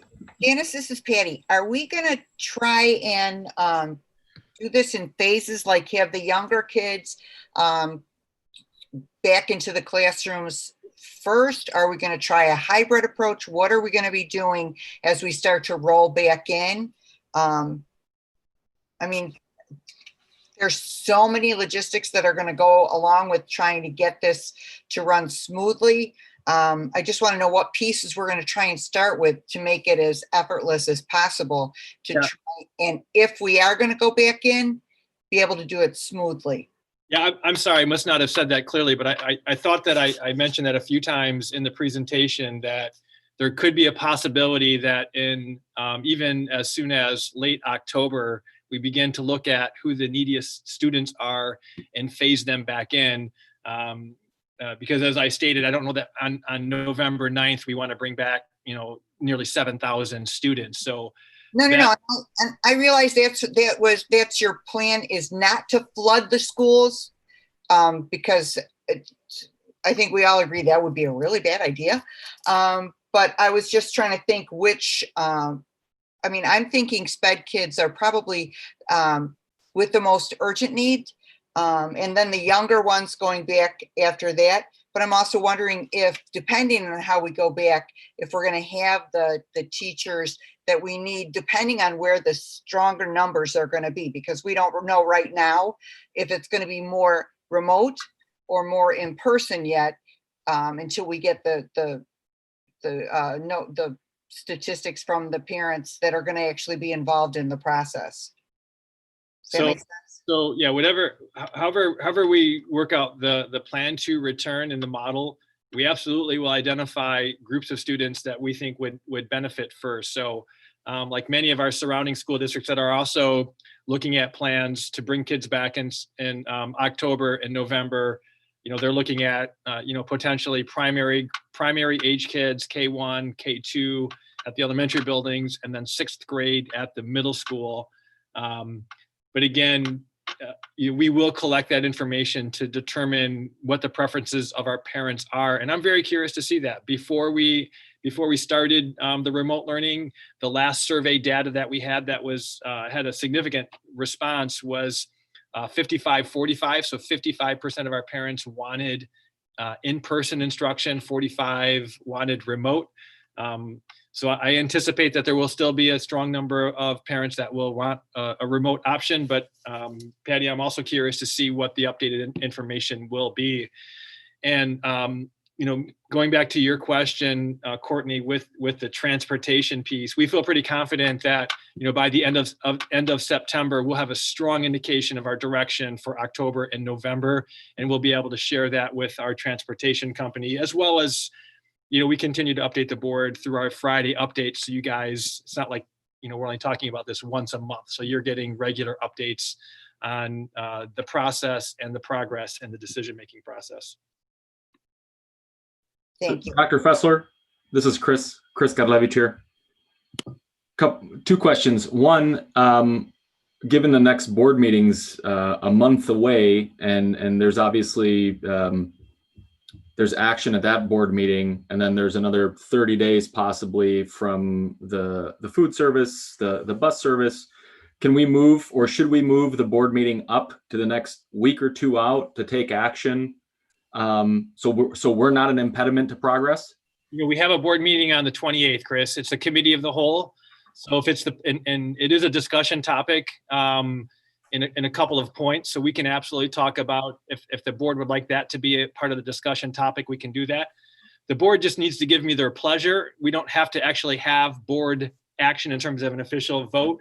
We approved the initial plan just because it was a pretty long, extensive document that was also then legally part of a board policy, so to speak. So the approval of our return to plan was important at that point. At this point, we certainly can take action if the board would like to, but really I just need the pleasure of the board for the next step. So we can do it either way. We have some flexibility, but in terms of talking about it on the 28th, we absolutely can add that to one of the topics. And again, that discussion is coming up a couple of points after this presentation. All right, this is Janice. I'd like to put it down as an action item just in case we choose to take action at that point to make it official. Okay, cool. Thanks. I have a question. I have a question. Wait, Chris, did you have two questions? I don't know if I was jumping in on you. No, you're good. Thank you. Probably for Dr. Ossel, the decision-making tree, is it taken into account the fall and winter months when kids are coming in with runny noses and sore throats and just your standard winter symptoms? So the decision-making tree lists specific symptoms given by IDPH that are potentially related to COVID-19. That's kind of the beginning of the tree, is looking at, is it one of these specified symptoms? So it is possible that we could identify a student that has a symptom that is related to the flu or related to another illness, and be excluding them until they've seen their doctor and have an alternative diagnosis. So that is something that makes this tricky, and why we're working together on each and every situation to look through it, because some of those symptoms are the same. They look the same for the flu and potentially for COVID-19. So we have to proceed with extreme caution in that case, and sometimes exclude from school, while our hopes are that families will follow up with their family doctor and get guidance going forward, and then potentially get an alternative diagnosis, which would then allow them to return to school with the right documentation. So that is all included in the decision-making tree. Thank you. You know, I have another question, more with the survey results, and kind of linked with the comments that we received all together. You know, you look at the results that we get, and they're bookends. You know, on one end of the spectrum, and also on the other end of the spectrum, as far as the comments we're receiving from the community. I think total, you know, since August 30th, we received, I think, 37 emails. Majority coming out of one school with issues regarding IT and Zoom issues, you know, and other types of questions like that. Maybe a question for Dr. Fessler. When we receive issues like that and questions like that and a number of comments, you know, do we reach out to the principal at Claremont, for instance, to see what they're hearing? What, you know, does the data on the surveys that we received from the staff, you know, are there anything that we should be concerned about? I think Tom spoke to this a little bit. You know, we do take a look at that data and try to break it down by building and look at some of the trends and themes and have follow-up conversations with building administration. We certainly, so tomorrow when we're meeting with our administrative leadership team, which is, you know, all of our principals, assistant principals, directors, and so forth, you know, we'll share these presentation slides, go through the survey data, and then we'll do some breakouts at some point with our building principals to discuss any themes and kind of get their perspective on the feedback as well. So, you know, in almost all cases, we have some type of a follow-up conversation locally with our building principals. Okay. Ardell, I don't have any questions at this point. Oh, wait a minute. Yeah, I'm not moving. I don't have any questions at this point. I just want to say that we all have to remember that we are still in a pandemic. And as much as we would like to say everybody wants to go back to school because that's the normal thing, we can't. So I think that I congratulate Dr. Fessler, the SLT, all of the special committees that are working with staff and parents and community and so forth, because this does take a lot of preparation and a lot of planning and a lot of what ifs. And I like the idea that you're thinking about bringing them back a little bit at a time, wherever it is needed or the most available in the way of normalcy. But we have to be patient, because this is not going to be handled overnight. plus the fact that we have to deal with all the other agencies, lunch and buses and so forth. So congratulations to everybody who's working on it. Keep up the good work. I think we're going to make it. That's, I think, the main thing is we're going to make it. Thank you, Mardell. Thanks, Mardell. Yeah, also I was probably say thank you to them and recognize them for all the stuff they've done. Yeah, great job, everybody. On the survey, can we get the comments sent to us? I know you said there was comments. Sure. Yeah, we can share the survey comments. I will say, you're talking between staff and parent comments over 1,000. So just to be aware that it's pretty a large amount of comments. I can also, I did some summary data. Maybe I'll include that in the Friday update, just so you could see a breakdown. I try to read the comments and theme them out, but would you like staff and parent or just the parent side? I think I'd like to see staff and parents, and I don't plan on reading them all, but I want to peruse them, just kind of see, see if there's things that, I'd like to just hear what's going on. So that's one thing. And then I know I kind of mentioned this to Dr. Fess earlier. I would kind of like to get in the schools, get to visit one of the schools just to see how it's set up and the signage and stuff like that. And I know it's hard with the teachers there. I'm willing to come by later, like after most of the teachers leave and stuff like that. Is that something we can possibly do? Okay. Yeah, Ron will work with Albert and we'll arrange, make some arrangements with any board members who are interested, and we'll try to accommodate times. And we have some flexibility throughout the day when we can make that happen. Not all of our classrooms are utilized. So even if it is during the day, if that's, what fits your schedule, we can make that happen too. I'd like to go in, Art, I'd like to go in too, just because I want teachers to know we're there and we support them, and as well as see how it's going. So I'd like to be included as well. I'll have Cindy reach out to board members and schedule times. Okay. I'm sorry, Randy, did I cut you off? Did you have something else you wanted to say? Well, I was gonna ask, kind of, I know we talked about the meals and stuff like that, and I had asked you earlier, I know that like the pickup times are Monday, Wednesday, Fridays from like 11:30 to 1:30, I believe.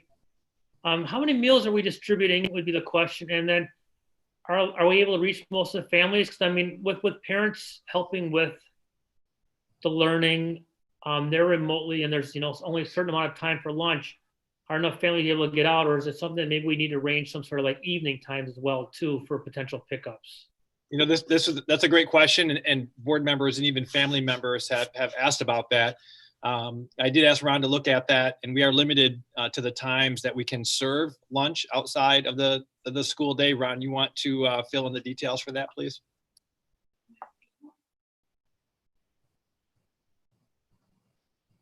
Is just trying to make sure that we can do it within the National School Lunch Program, although that's been changed. The feds have changed things a couple times. The state's changed things.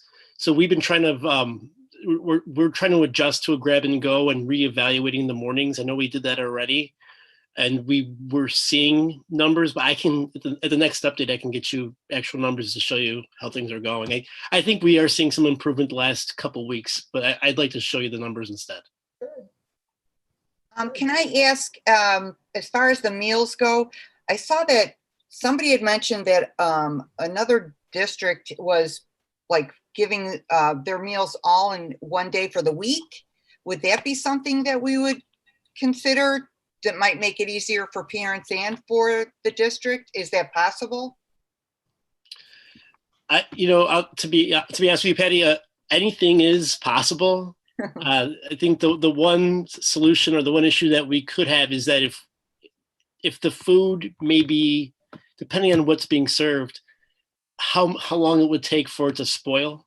Like the milk's a big example right now. That's the reason why we've had some issues with meal times.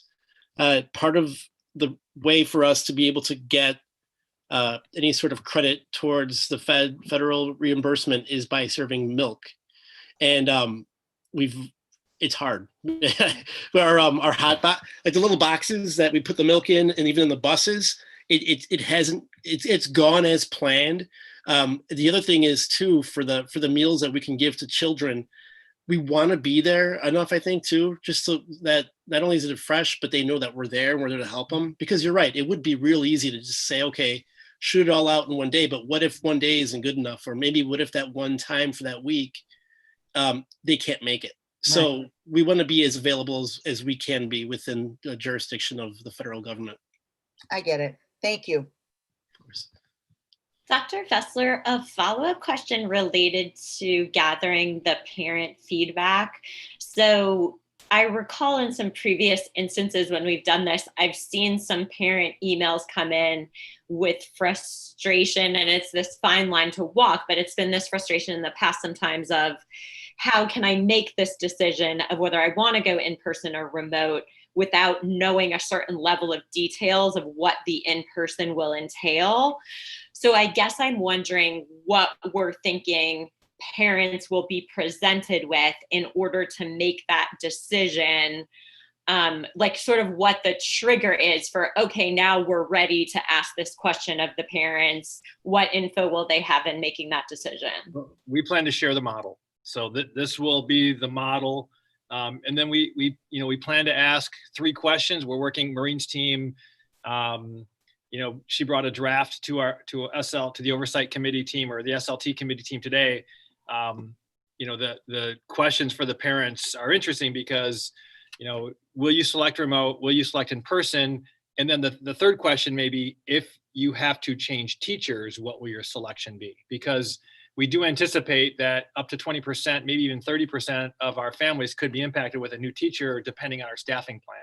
So we will share the model. We will share, those 3 questions. We're not sure how to phrase them yet, so we won't confuse our families. And then we have to build a staffing plan around that. So we'll have a similar conversation with our staff prior to asking the parent question. So, our order is, let's get the model. Let's talk to our staff about, what situation works best for building a staffing plan. And then we'll go to our families once we understand what our staffing needs are going to be.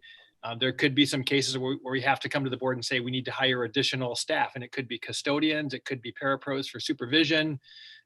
So that data, again, will all be collected by the end of September. So we'll be able to bring a formal recommendation. So I don't know that we'll be ready for action at the September 28th board meeting. I highly doubt it because, our goal is to make sure that we have gathered as much of that information by the end of the month, but we may not have all the parent preference.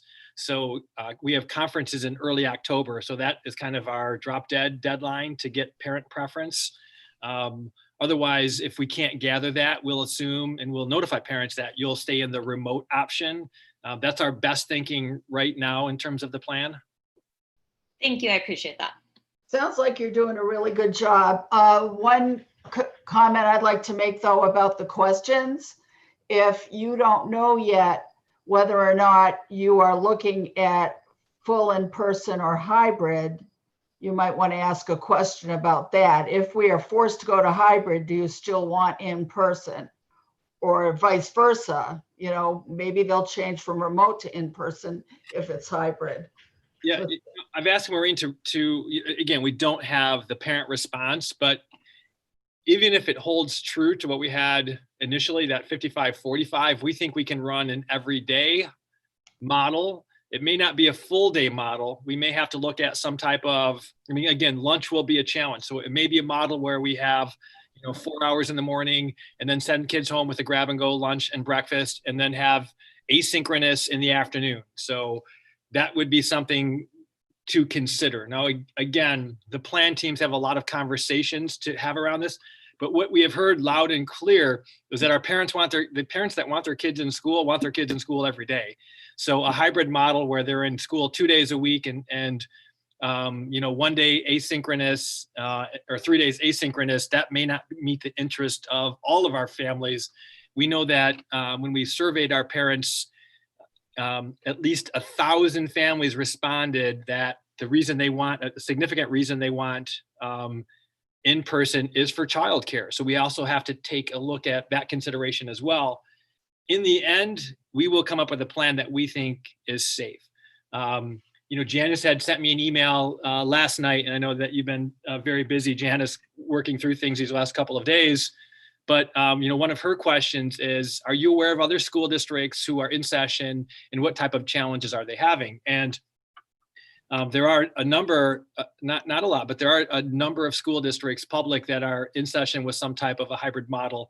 And, they have had cases of students who have tested positive, but they have protocols in place where they do contact tracing, they quarantine, and then their school has gone on. So I've had, one of our parents reached out to me who is a teacher in a neighboring district, and they're in a hybrid model right now. And his class actually went into quarantine. So he shared a firsthand example of how his school district handled that. And again, he's teaching remotely, his kid in quarantine as well as his kids. They contact traced and then notified families in the district who may have been impacted. So, if we do go back, and you guys all know that anytime a large number of people get together, there's a likelihood that, there could be some issue with a positive test. If that happens to us, again, we would have safety protocols in place that would address that. So,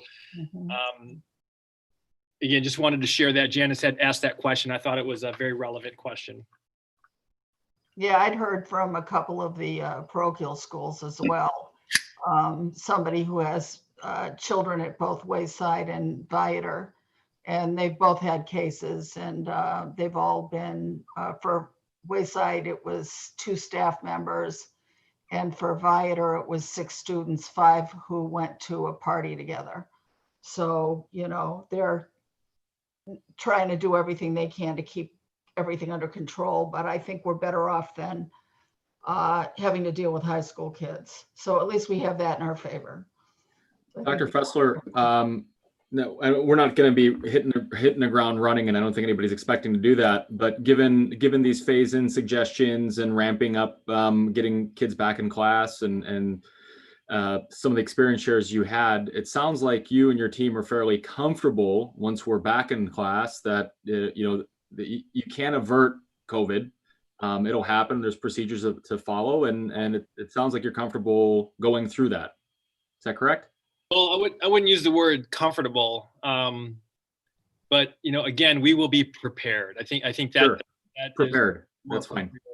I mean, there has been extensive planning. The plan teams, our staff across the board, our leaders across the board have put in countless hours to talk through every scenario and to prepare for every situation. So I would say that we will be prepared for in-person instruction, and we will have protocols and practices in place for every scenario. Thank you. I kind of want to say there is no one solution fits all, I think, is what we're coming down to, what it's good is coming down to. And whatever is decided, whatever we do, it's not going to be perfect for everybody, and it will change. I'll go back to my military example I used a couple months ago. It's like, hey, once we get back in school, all the planning could go out the window as well. So I think the amount of planning that that's being done, I think, is awesome. I appreciate what's being done. But we also have to be flexible that things will change could change and possibly will change if and when we go back to in-person learning. I truly think the key thing though is keeping our staff safe. Our staff are the most vulnerable, and if our staff start, get affected, we're going to be in a remote session. So I think doing this at the safely best possible way we can do it, I completely support, because I do want the kids back at school, because I know kids learn better at school, and they're frustrated not seeing their friends and stuff like that. So I'm going to keep my fingers crossed, and hopefully it'll all turn out the best. Thank you, Randy, for sharing that. I do want to say that, again, we will follow the recommendations of the CDC and the Illinois Health Department. And then we have some other factors that will include that, I think, even take it a couple of steps beyond what they are recommending. So we feel the same. One of the teachers said something that struck me early in the summer as we were making these plans. They indicated that in this scenario, as we were rolling out options for remote or in person, they clearly said that, you know, the difference in this is that our families and our students have a choice. Our staff weren't being presented with a choice. So this time around, we really want to examine staff preference to make sure that whenever possible, we can provide some choice to our staff in developing this staffing plan. Hey, Dr. Ossel, question regarding the self-certification process. You know, I'll be honest with you. I'm really worried that that the whole certification process in general across the board is like a paper shield, in a sense that it won't really protect the staff and the students and the community if every day people just, you know, go through the motion of clicking yes and no.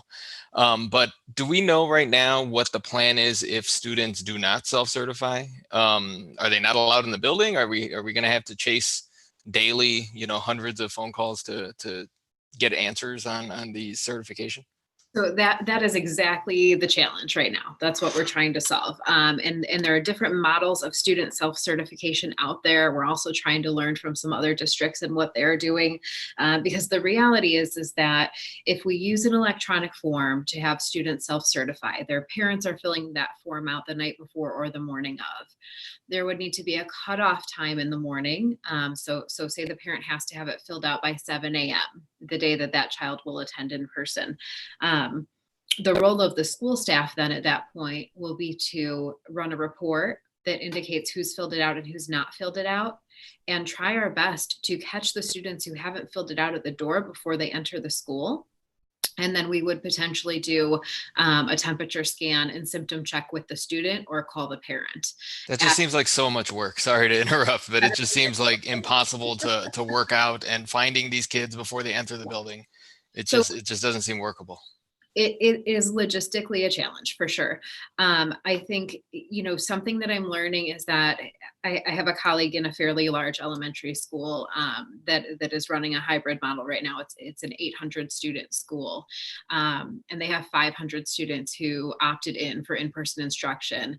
They're splitting that, so they have 250 students a day. And she said, you know, we had some challenges the first couple of days. And then we really loudly and clearly messaged to everybody that in order for kids to be in person, this has to get done. We have to have it. We have to have it every day and have it on time. And now they're typically looking for, you know, 3 to 5 kids a day that haven't filled it out that they're tracking down. So part of this is we really have to establish a very strong partnership with our families and make sure that everyone understands the importance of it, and that it has to get done and get done in a timely manner, so that we can make sure that we can do our staff part of finding those students and taking that next step if it's not filled out. And hopefully that will be a very small number. So that gives me some hope in that process.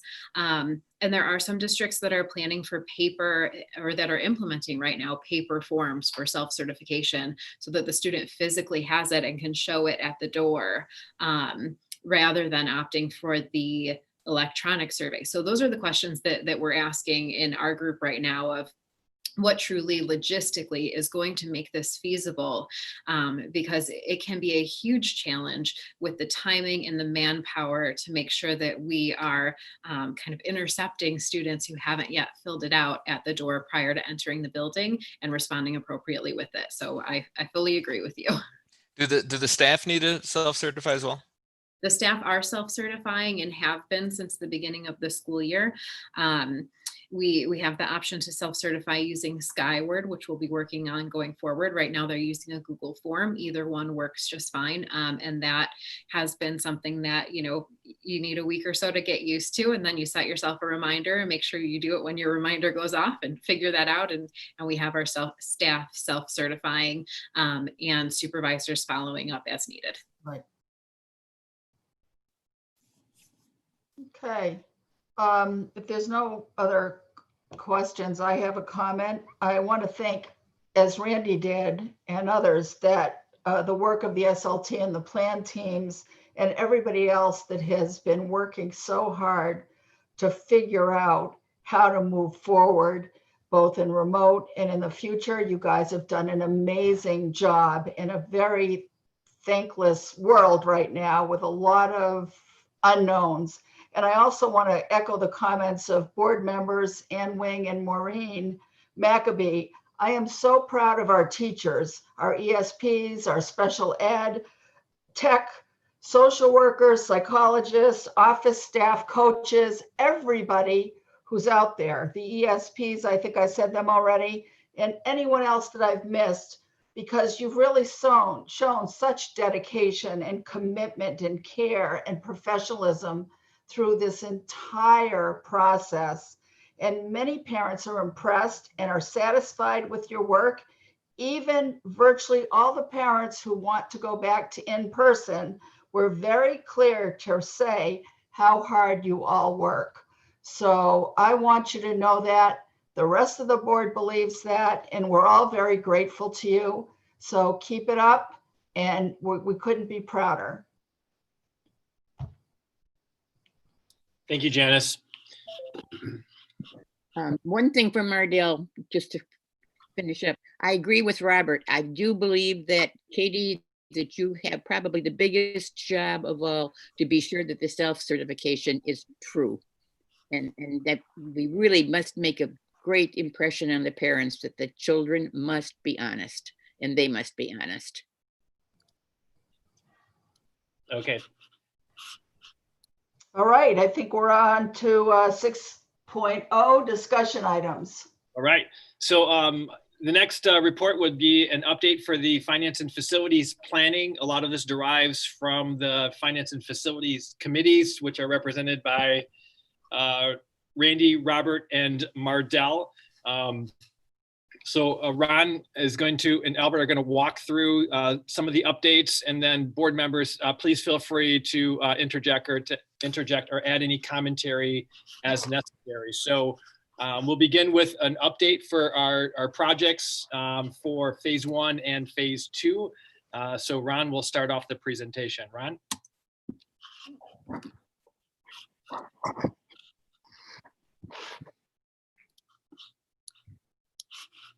Phase 1 construction projects that seem like happened like so many years ago with all the stuff that's going on. The first thing I wanted to point off was Grove has a gold lettering that says roofing overlay.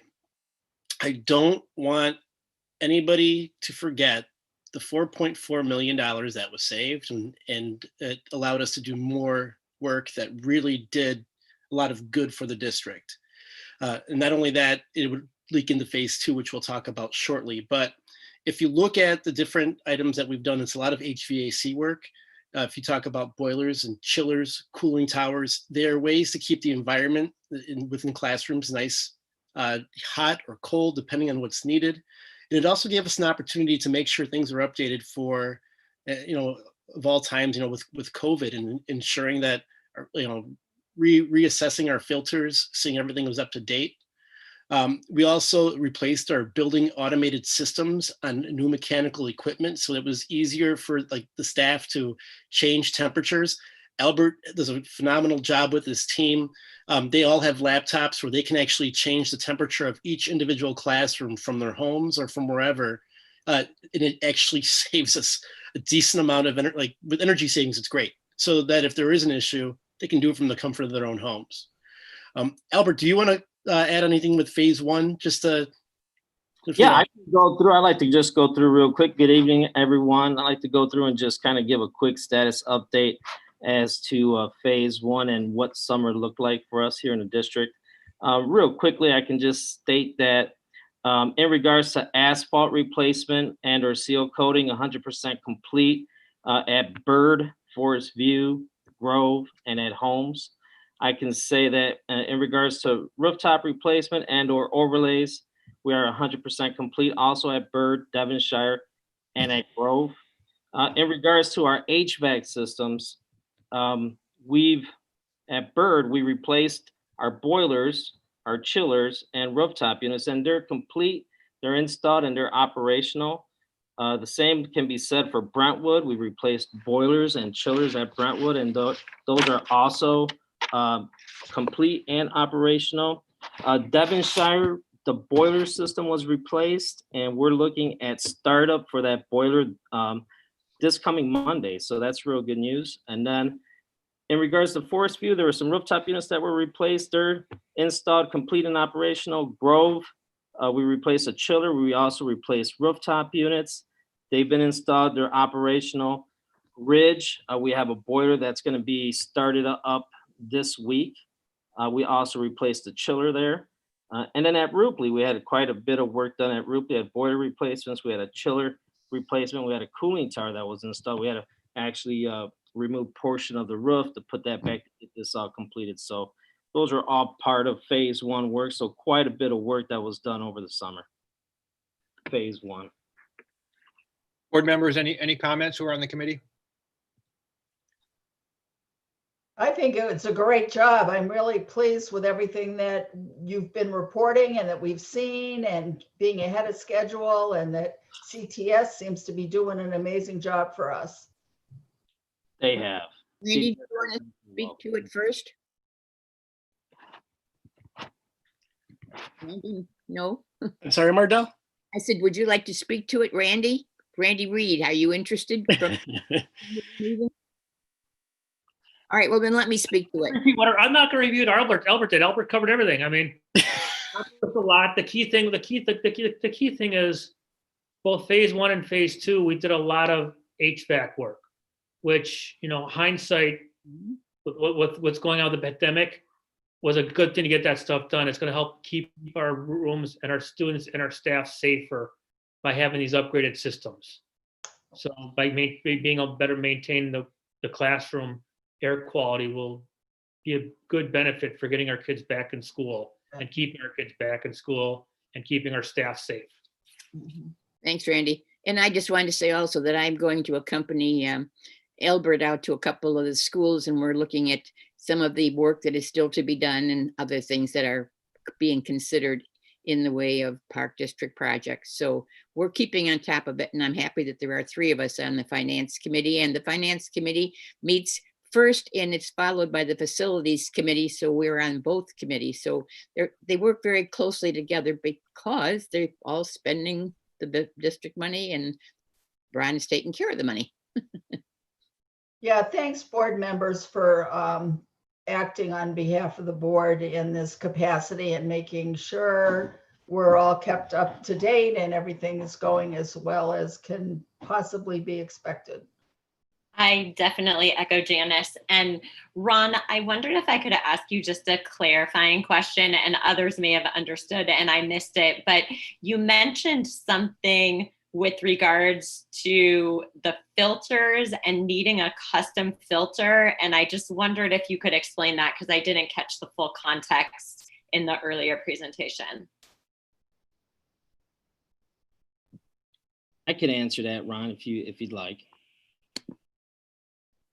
Putting me on purpose, Dr. Fessler. Yeah, can you take that though? Do you mind? Oh, no, not at all. So in regards to custom filters for our univents, and there's 4 buildings that have univents that feed the AC for our classrooms. Those filters are special sized filters. So in order to increase the efficiency for those filters, they have to be custom made. And right now during the pandemic, you know, everybody's having difficult times there's delays in regards to ordering and things of that nature. And because these have to be custom made, we're actually going to be receiving those. They've already been ordered. They were ordered weeks ago, but they're on their way. So I believe we should be receiving them the end of this month or the beginning of October. And once they're in, we'll be installing them. But I mean, those filters that are installed in those univents are currently rated at a MERV rating of 8 currently. So we're increasing that MERV rating, so we're going to have a higher efficiency. We would love to go higher than that, but because of the type of equipment that we have, you would be starving the unit, and then you could have equipment issues. So all those things have to factor into place, but that's the reason for the custom size filters.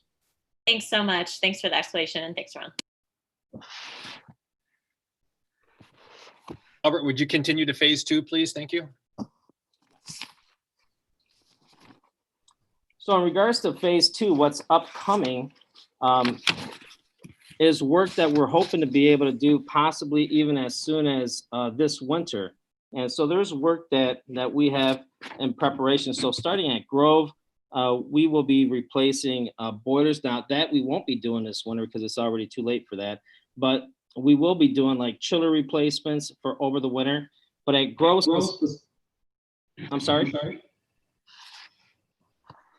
Grove specifically, we'll be replacing rooftop units for phase 2. Also, as mentioned, as you can see on the screen, we're going to be replacing the boilers. For Forest View, there's going to be boiler replacement. There'll be a chiller replacement, which we'll hope to be able to do over this winter. We'll also be replacing unit ventilators. There'll be some roofing work that'll be part of phase 2. Devonshire will also have unit ventilator replacements. There's already some asphalt work that was done there. That was just some seal coating that took place there at Devonshire. At Holmes, we'll be replacing boilers. There'll be some roof overlays that'll take place as part of phase 2. At Low, there'll be more boiler work. There'll be a chiller replacement that hopefully we'll be able to do over the winter to save some time.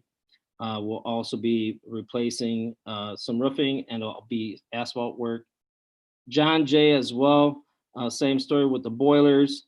There'll be asphalt work. There'll be more roofing overlays done there. At Salt Creek, we'll be replacing boilers.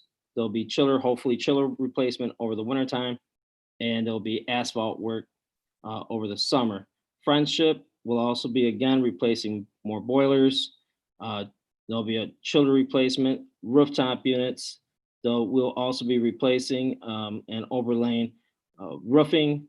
There'll be asphalt work. And at Frost, another similar story there with boiler, chiller, cooling tower replacement. There'll be some air handlers that'll be a part of this mix, and also some asphalt work. And then over at Clearmont, again, there'll be more boiler replacement, chiller replacement. There'll be some air handlers that are scheduled, and we'll also be replacing and doing some roofing overlays and some asphalt work. And then at Brentwood, we'll also be looking at some rooftop units, some air handling units there. And there was some seal coating that took place this summer there. And then at Rupley, we'll be replacing some asphalt, and there'll be some roofing overlays. And then at Ridge, some more asphalt work. And this is all part of phase 2 of construction that'll be up and coming. So once again, over the winter, we're hoping to handle things that we can handle, like chiller, because you don't need cooling in the wintertime. So that'll hopefully get us ahead of schedule in that regard. And then once summer comes, we'll be focusing in on boilers, unit ventilators, and other things of that nature.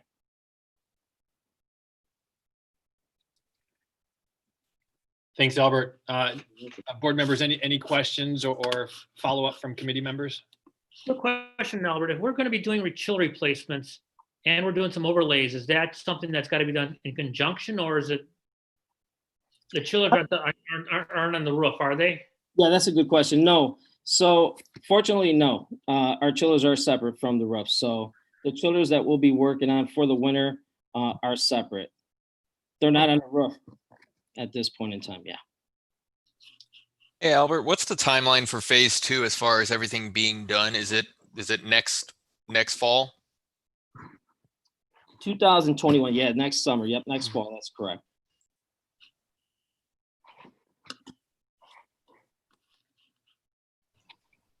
Any other comments, questions?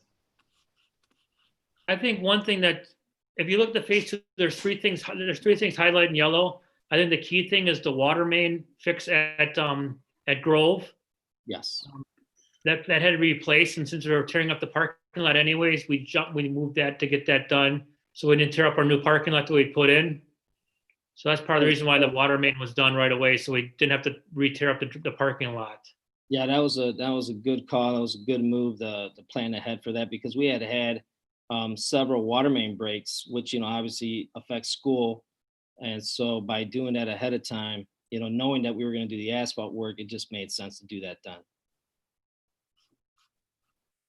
I don't know if this is Mardell. I don't know if I'm just being exceptionally optimistic, but when I see all of the major projects that we are doing over this year and next year, it makes me feel hopeful that the district will be in pretty darn good shape, and we aren't going to be having as many big things coming up in the next few years, that we're kind of getting ahead of ourselves a little bit, and I'm happy about that. Absolutely. I think this is a big portion of the of what really feeds our buildings and maintains our buildings and keeps them safe and clean and running properly, for our staff and for our students foremost. So I agree. Good. This slide, we've talked about some additional projects. So Ron will walk us through the conversation related to additional projects the committee discussed, and then also procurement options and pros and cons for those. So Ron? So if you looked at the first piece here, we have asphalt work that's being scattered across the district that we need to finish up. So that's being worked on. Univents are going to have to be worked on at Grove and Brentwood in order to keep up at Forest View and Devonshire. I really think that that's an important piece that we can't forget, especially when it comes to other families hearing, everyone should have an equal opportunity and equal space. And then there's also vestibule work that's been planned at Claremont, Low, and Brentwood. The numbers on this cost of work have fluctuated up to $4.1 million. The district has received updated numbers today after further discussion with Archon, and we can go a little bit more into it, but that, there's some concern I do have for these, but we'll talk about the Univents first. Here are the steps for the Univents if we do go to bid. We're going to have to engage an architect, a general contractor, and that's going to be, from what I've seen from other vendors, $150,000 to $200,000 of a cost. Then an engineer is going to have to select the right units and write new specifications as well as casework modification. If it is a different size unit than what we've planned, then there's going to be additional scope that we're going to have to worry about. There may be potential issues with the openings, such as masonry work, patch and repair, electric, flooring modifications. And now, like I said, this is again a recommendation from me. The CTS has already done these controller replacements for building automated systems. They've done the other two schools. They would make it all uniform, literally across the 4 different schools. An architect would run all the design work, though, if we kind of let things kind of go back to the bid process. A construction manager may run all remaining work except for controls, because CTS is under contract for that. My concern is essentially the number of cooks in the kitchen. They all have to get paid as well. If the work is performed in 2022 and we push it out, there's going to be additional costs because we'd have to remove and then reinstall the controllers. Whereas we do have CTS right now. They are under our energy performance contract. They allow the district to create a guaranteed maximum price. They do the necessary work for guaranteed gas and electric savings, and you'll see that in a future slide. Plus, they've done the Univent work. Our attorney is absolutely on board with this plan. We were asked to do a cost analysis, and we received the $1.1 million amount, and that is the recommendation for me, but that's part of this presentation. I would agree with that as well, Ron. I think that you said it well in regards to these other 2 buildings with the Univents. I agree 100%. This is Janice. I think that makes sense as well. It doesn't, for me, of course, I want to hear the rest of the presentation, but I wouldn't necessarily want that to go out to bid, considering we have a relationship with them, we have a known cost, and there's a lot to be said for trying to maintain consistency across the district, which was something that this district always did, particularly under Tony Rossi's leadership, to make sure that we had consistency so that it was easier to maintain systems. Ron, did you want to talk about procurement for the vestibules? Sure. In order to start with the vestibules, we did look at information from Archon. And in fact, just before this meeting, I've been working on this situation where we received dollar amounts on August 5th, and then we received dollar amounts this today. And I still struggle with how much it's changed. The fact that we did go to the company to ask them to, I'd almost want to say value engineer, but I don't think it was fair value engineering.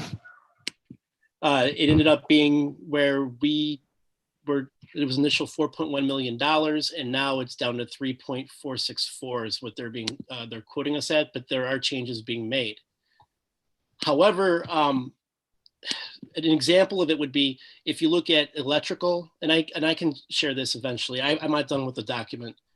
Electrical, the dollar amount that we're being quoted at, as a thought, is the same amount of money in the first August 5th as it is today, which doesn't make sense to me when you would change the documentation. There's an approximate budget of $186,000 just for doors in the 3 sites. There are multiple items. I think there was the canopy was, I believe, was $500,000+ that was being quoted at Claremont that may not even be needed.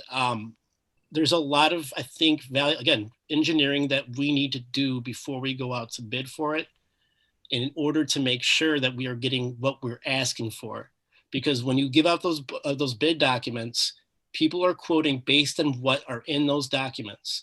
And if it's not what you want and they quote you on it, you're stuck with it unless you shoot it down. But our attorneys have talked to us about that possibility that if we were to go out to bid for, let's say, the vestibules, and we find a better deal somewhere, we may deal with lawsuits. So in my humble opinion, and Albert and I have talked about it real briefly, I think we need to look over the information one more time, go to the principals, and ensure that what we're asking for is exactly what we need, because from going to $4.1 million down to 3.4 in a matter of a couple days doesn't seem right to me. I apologize if I went on a little bit of a rant there.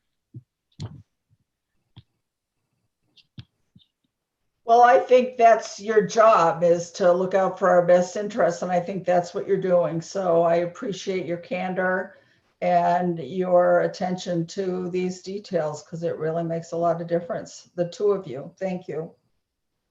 I agree with you, Janice, and that's how I feel from the committee too. And I definitely was against the balcony, and I was the one who was complaining about that, which is one of the reasons we're going over to take a look at that. But that's just one thing. And I certainly can't talk to all of the other things, but they can. And I think we're going to have to really look it over carefully so that we don't get taken in this process.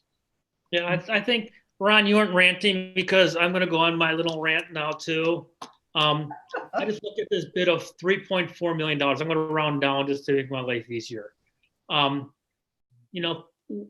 we're proposing in these secure entrances, vestibules at 3 schools is we're not changing the foundation. We're moving rooms around, we're moving walls, we're doing some plumbing work, some doing electrical work, we're doing a few things. And if I put this in perspective, let's take the average price of a house in our community, and I'm going to over exaggerate just to be safe. And make math easier, $300,000, the average house. $3.4 million is over 11 houses. And we're doing work in just 3 schools, and we're not really building we're not changing the foundation at all. That's just plain old, exorbitant. As you know, the original estimates were $2.6 million, and that was a year and a half ago, almost 2 years ago. I'm expecting those to go up, and a little bit to go up based on change in scope as well. But to go to $4.1 million, and then when Ron, presented that to us, he was like, "Yeah, I'm not happy with it either." And we went back to Archon, and then 2 weeks late, a week later, it's down to $3.6 million, $3.4 million. It just doesn't seem right to me. And the thing that doesn't seem right is this is not a not to exceed contract. There are potentials for them to add additional costs on there as things come up from their scope of work and stuff like that were unforeseen, items and stuff like that. And that's what really concerns me as well. I know that we have 3 schools that are not really what we would call secure in our personal opinion compared to other schools. I mean, we do meet state codes, but these schools do not have an entrance to prevent people from getting in the school without going through another entrance. And that's something that does concern me. So I'm hoping that we can come up with some sort of, really look at this and meet with Archon and really come down to something that says, this is what we need. We don't need, we don't need the platinum plated door. We don't need the gold plated door. We need a solid, wood door that, meets code and will protect our students and staff and meet the needs of the district without going overboard.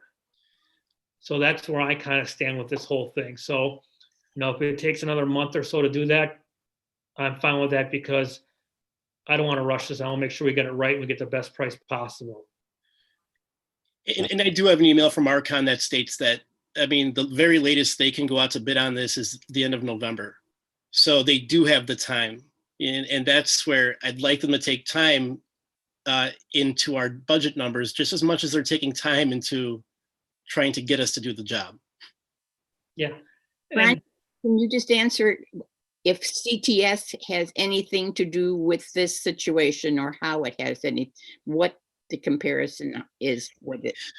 The thing is, it's got to be energy performance, and that's something I'd have to talk more with legal on, but I think this is more of a bid situation.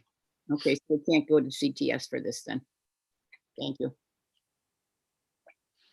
I think what we really, and I talked about earlier today, we really need to revisit this whole secured entry at the 3 sites with Archon in great detail, where we sit down and we reevaluate, every line item and what their thought process was, and know exactly what type of cabinetry that they're speccing and exactly what type of landscaping are they asking for. And then we decide as a district what's most and what's best needed for the district. Good thinking. And going back to Randy, you made a really good comment about having a guaranteed maximum price. Well, one of the scariest things that I always think of from the past construction that I've had to do was change orders. You almost always have a change order. And I just have this feeling where you don't just go from 4.1 to 3.4 and anticipate there could be change orders. So I'm always going to be skeptical with vendors. I know Albert has as well. He and I have had a lot of talks under Dr. Fessler's guidance behind the scenes on this. And I'd have to tell you how I feel about this, because we need to be good stewards to the district and to the community. Yeah, and I think one other thing is, I think with the current pandemic and districts having to spend more money on, extra, extra on their technical side, on their, cleaning supplies, that not many districts are going to be looking to do much improvements and remodeling.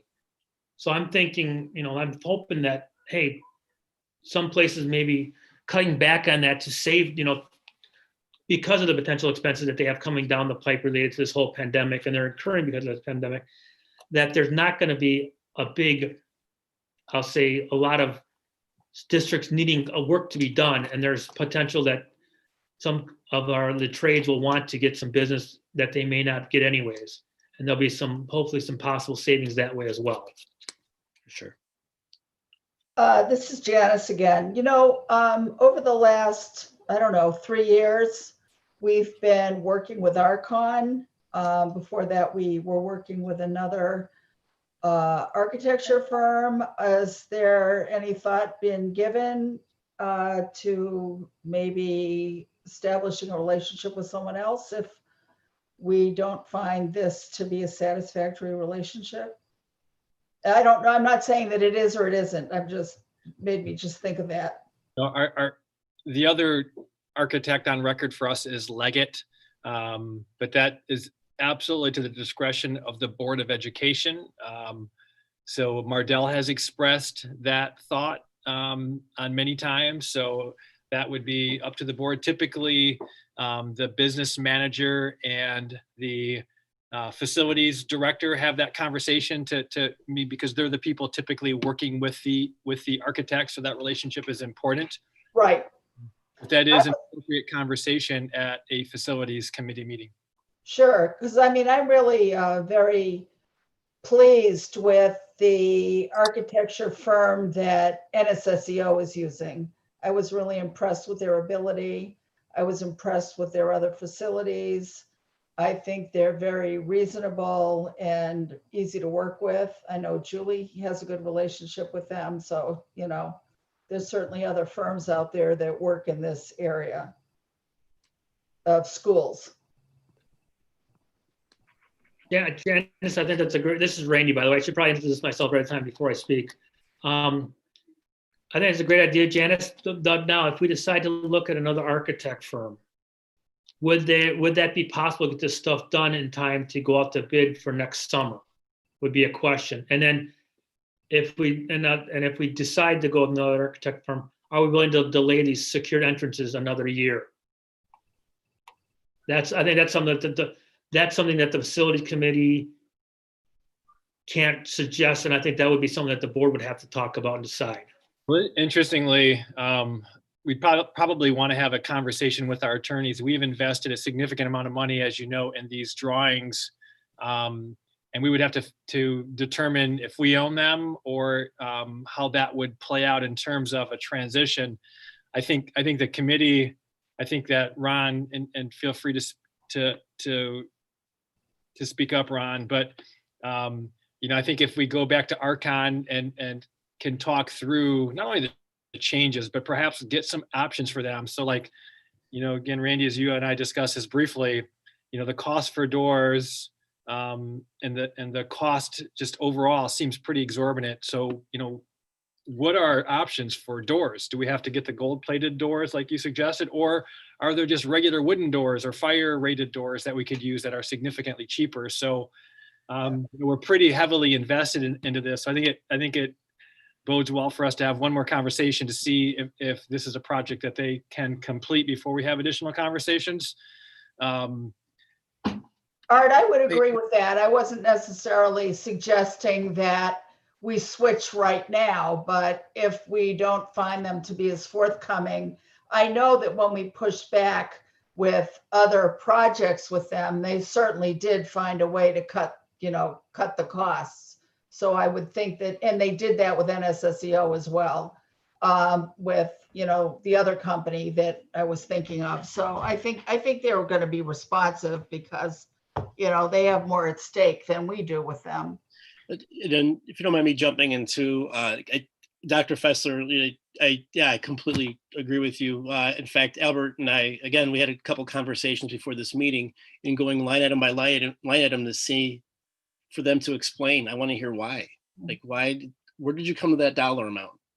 You know, was it out of space? Was there something that you were thinking about that was top of the line? And here's our expectations, and this is what we expect.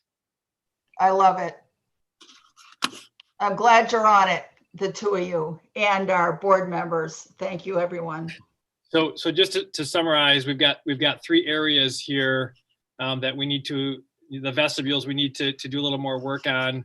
I heard Ron and Albert indicating that they think it makes sense to stick with CTS to do the univents and asphalt. Randy, did you want to weigh in on this? I know that during the meeting, you know, you had some discussion surrounding, you know, potentially going out to bid and making sure that we're fully transparent. Did you want to add any comments before we move on? Well, yeah, that's my biggest, I mean, related to the univents, you know, $1.1 million is a lot of money. It was not considered, you know, was not approved as part of our phase 1 or phase 2 projects. And, you know, I have no problems awarding this to CTS, knowing that there is a savings. But by us not going out to bid, I'm a little concerned about the transparency and the ability for the community members to comment on this and basically show that, hey, we are being diligent with their finances, with the tax dollars that they're spending and they're paying to us. So that's my concern. If I hear you correctly, I mean, the 1.1 is guaranteed dollars, and we believe that's a good deal, but without going out to bid, we don't actually know that truly is the lowest price we can get. Is that what you're saying? Yeah, that's potentially it, but I just, you know, just that's exactly, and I'm pretty sure this will probably be the best deal possible because there are, like, you know, as Ron pointed out, there are plenty of savings by having CTS do it. There's not as many cooks in the kitchen, I think was your example, which is a great example. But $1.1 million, that is, you know, a good portion of our, that's a good chunk of change. And I just has some concerns that, community members will see that as, hey, wait a minute, we got the bid for, our garbage collection, which is, $20,000 a year kind of thing. And you're not going to go out to bid for $1.1 million. How does that look? And I want to say that and express that, and I want to hear other board members, thoughts on that. Is there any internal math as to put kind of the confidence level on the 1.1 million? Because it's kind of what I raised during the committee meeting. I don't know how much unit events cost, and if I have to take CTS at their word, it puts me, it kind of goes against what I said when I joined the board of, we're going to take our time and make sure that, every dollar that we spend, we look into and making sure that we're spending the right amount of money. But is there something internally that the district has that says our own research says we're getting a deal here versus the time, effort, plus everything that Ron said as far as consistency in the facilities, which is important to kind of factor everything?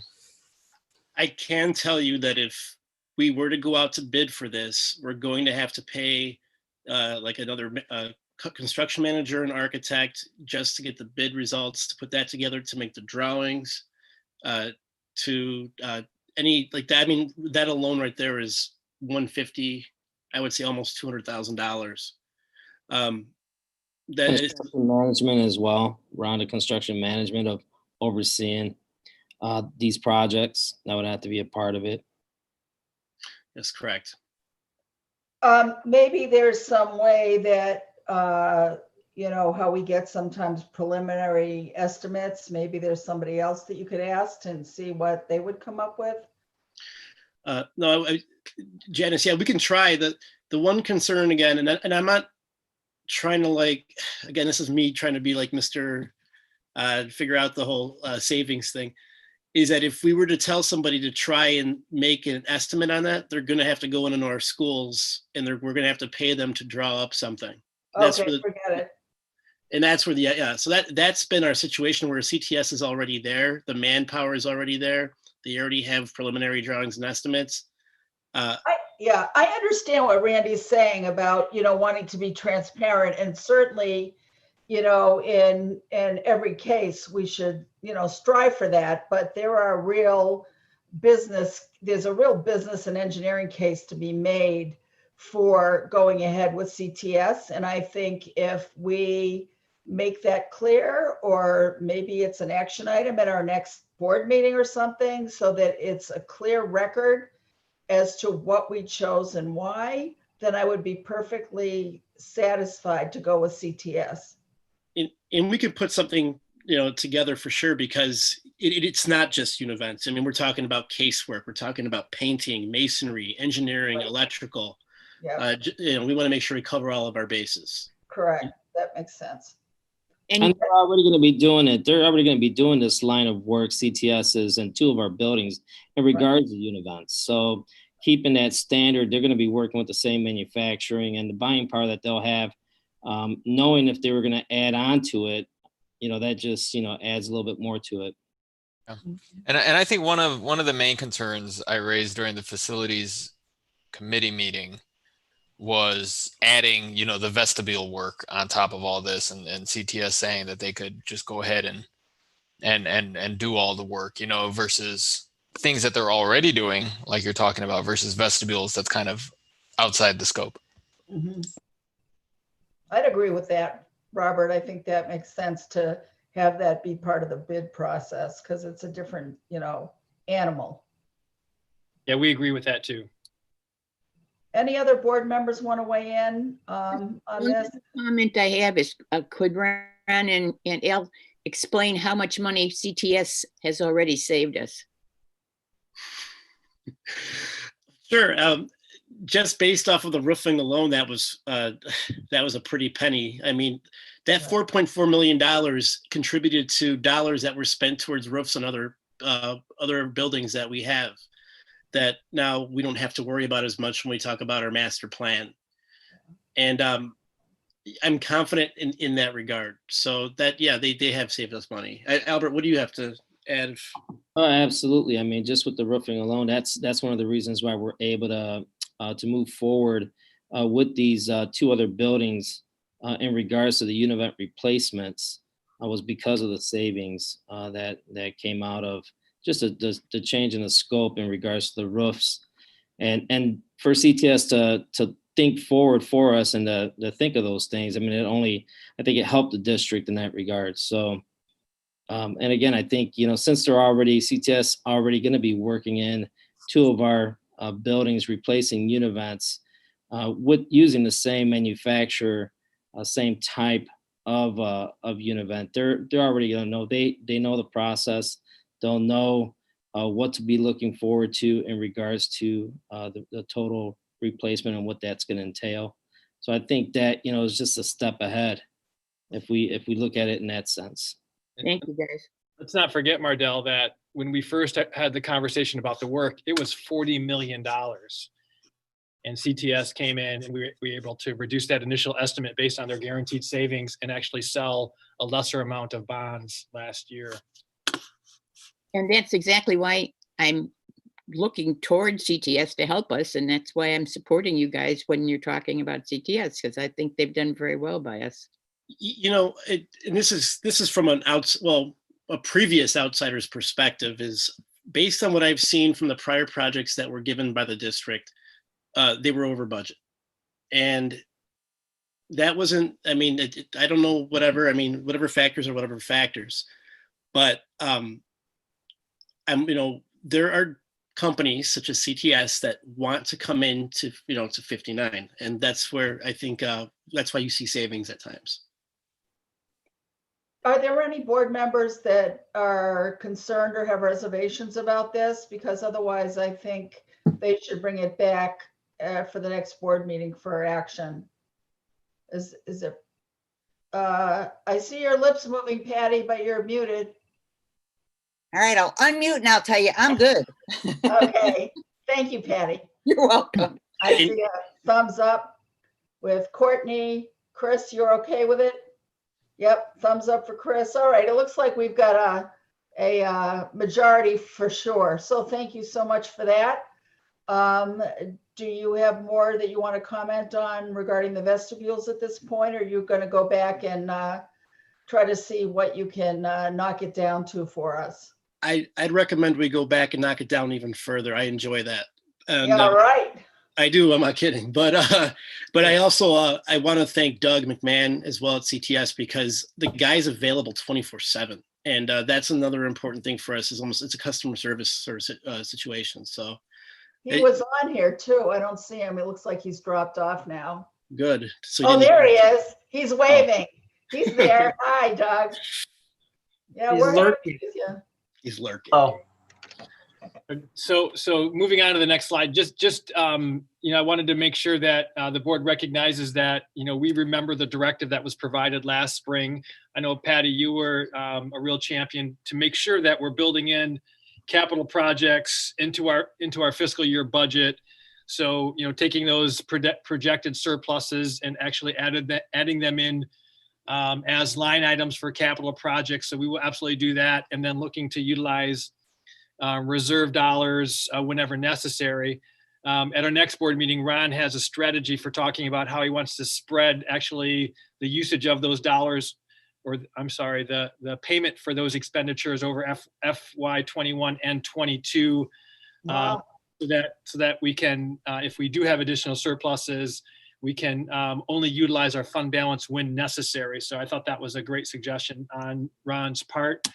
And then also just wanted to share some projected numbers with the board in terms of how projects would pay out. And then again, Ron will hit the payment piece. So Ron, can you walk through this slide, please? Sure, absolutely. So we had a couple projections as to what our savings revenues were for FY21 as well as for FY22. And the one thing you'll notice right away is the FY22 surplus. I kind of want to jump to that right away. So after talking through with PMA, what we've realized is the district will probably see more CPPRT revenues than anticipated. Like this year it was 160,000, which doesn't sound like much, but we feel that things should be, things are rolling. Also, previous projections anticipated frozen state and federal revenues, which is almost never the case. I know that in the past, the district has been very conservative, and I'm not saying not to be conservative, but I'm asking to be realistic so that we do know what is going on. So the state has contributed more than the base funding minimum in the past. And when I was looking at the projections, they were frozen. So this also assumes we are in person. So, I feel good about a surplus for us for next year, but this is just, it's preliminary. This isn't anything that we're going to be, tattooing on our arms or anything. But just a little context. The reason Ron jumped to that is when Vicky shared the 5-year projections prior to Ron arriving, we were projecting a $500,000 deficit for next year. And as you'll recall, the primary rationale for that was that next year is a refresh year. So we had a huge technology purchase. So when Ron worked with PMA, and for the audience, PMA is our financial forecasting company or consultant that we work with. So we'll share all of our numbers. They put them into projections and then project your either surplus or deficit for a period of time. So just to provide some context, we were projecting a $500,000 plus deficit for next year.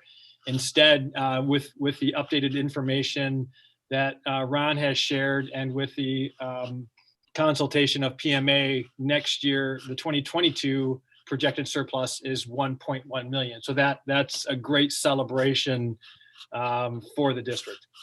I have a question then, Art, because I was going to ask about the refresh. So this is built into this estimate? That's correct. Wow, that's fabulous. I was afraid you were going to say it wasn't. So I like seeing a comprehensive view. So, as you recall, 3 or 4 years ago, we were putting in $3 to $4 million for capital projects, or $2 to $3 million. And over the last couple of years, we had reduced that to significantly less, like under $1 million. So again, based on the conversations from last spring and winter, we'll now get back to putting those surplus dollars into capital projects to make sure that we're fully funded, or if we're not, that we'll have a conversation about utilizing fund balance to offset any other board approved capital projects. Well, and I'm assuming that at some point the finance and facilities planning committees will bring something forth so that we have a lookout, 5 years, 10 years, whatever, so that we can see for ourselves what this looks like. That would be fabulous. Thank you. So the rest of the slide just kind of walks through looking at the additional projects that were suggested. If we were to use the reserves from this year, next year, it would require a $3.4 million if indeed the projects for the vestibules were at that $3.6 or $3.46 million. But I think it's Ron's goal. And I know Randy again expressed to me, his discomfort with the numbers related to the projects, that we're going to try to get that back down to what we think is more reasonable. Let's not forget when we first had the conversation last year, the number was in that $2.4 to $2.6 million range. We're trying to understand what happened to those numbers. So we will be updating these numbers and the plan for financing based on the board direction. Hey, Art, can I, this is Randy, can I ask a quick question for the next screen? The potential, the surplus for 2021, does that include the savings from Grand Transit? Is that, those numbers are included in there too? Yes, it is. In fact, if we go into the next potential savings piece here, which is slide 7, I can walk these down for sure, so that sort of like Randy, we can see that. For example, I apologize to CTS. I didn't give them credit for this just yet, but now I am. We have a Commonwealth Edison rebate from projects directed by CTS for participating in energy efficiency projects and putting in energy efficient items. So that's 44.6 back to the district. So there's one for you. The transportation renegotiations, I was being very, very, very conservative on this number because the state reimbursement actually would double, like we would get more money than what this says here. This renegotiation does not, it takes out the idea that the state has to reimburse us for expenditures anyway. So this number can actually grow just because we are getting money from the transportation company. We're not getting money from them, but we're getting charged less. But does, like, again, we're also getting a reimbursement from the state from some of our expenditures. The substitute savings, and I've approximated $50,000 because that refers to approximately 40% of sub costs in past years. That number can change depending on when we go back to school. And I didn't want to save for an entire semester for that one, just because, I mean, there is a possibility. We don't know when we're going back. Also, CPPRT increases are due to what was anticipated versus what we actually will be receiving according to the Illinois Department of Revenue. And they've been very good references for us. And increment savings has been another interesting situation for us. The extracurricular stipends that would have been funded, it's only $0.25 of the dollars budgeted for the year in that increment savings right there that would be tied into savings or revenues, because we do potentially may have COVID costs. And Dr. Fessler and the SLT team always wants kids to have, like, I mean, any sort of extracurricular opportunity. And so we are not going to drain those dollars just to save down the line, because we realize there are teachers and kids out there that need this. So I asked Ron to prepare this slide just to share some examples. These numbers could move either way, but we also think that there are other cost savings that we've not discovered yet.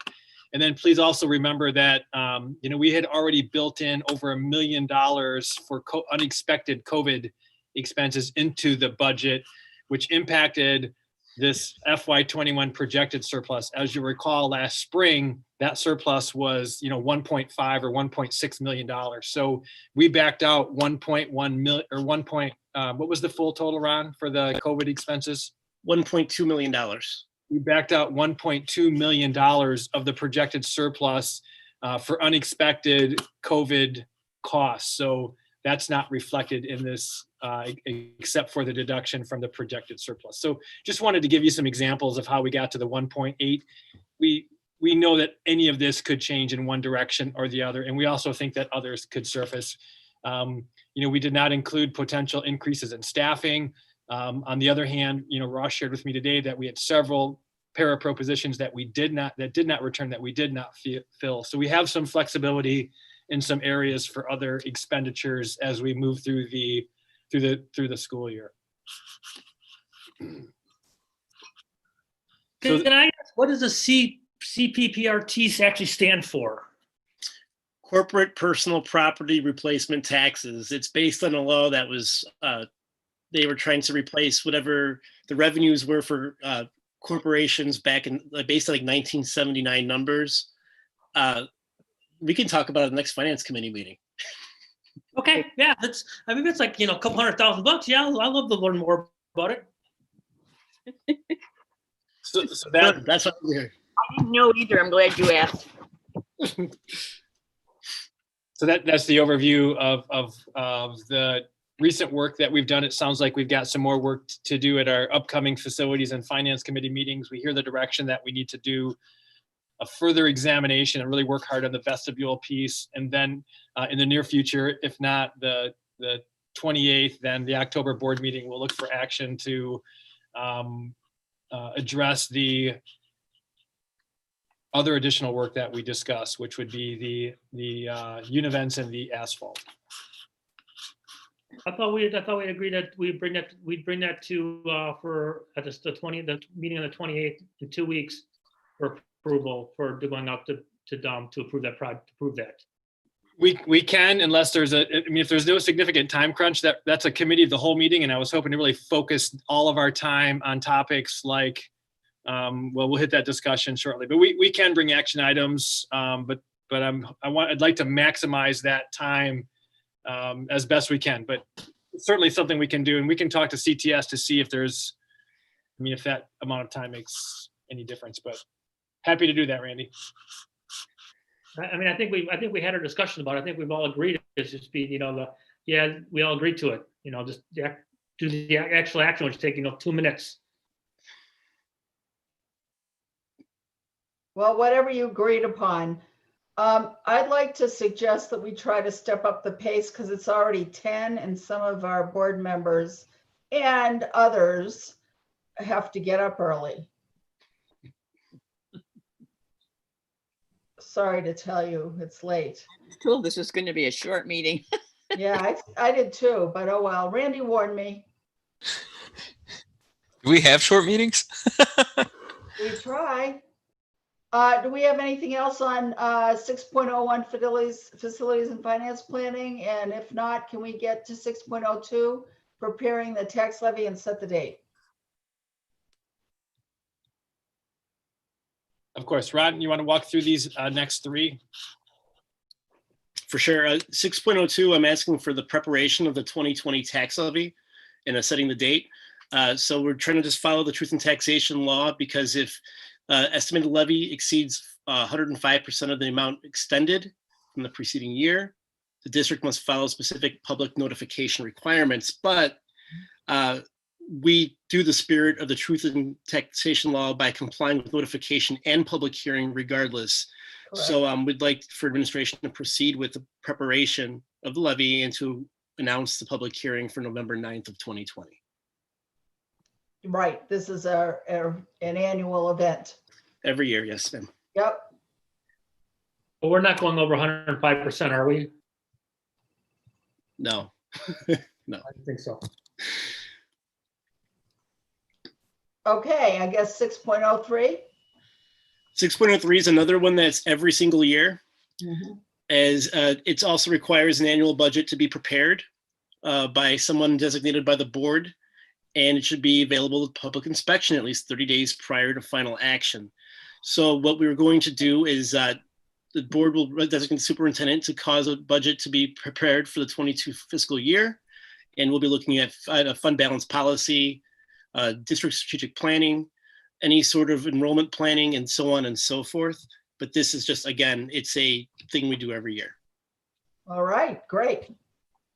Now we're up to Grand Prairie contract amendment. Grand Prairie, we'd like to amend our contract between us and Grand Prairie. We're looking for a way to recoup the funds because Grand Prairie currently costs approximately $2.4 million for the school year. Mm-hmm. They realize that they'd like to continue their partnership with us and they want to keep their facilities open, and they do have us under contract, so they're willing to meet with us where they would charge us 37% mm-hmm. of our contracted costs, and that they do not charge their employees as well, because the employee retention credit, which Chris did mention, I think 2 board meetings ago. Mm-hmm.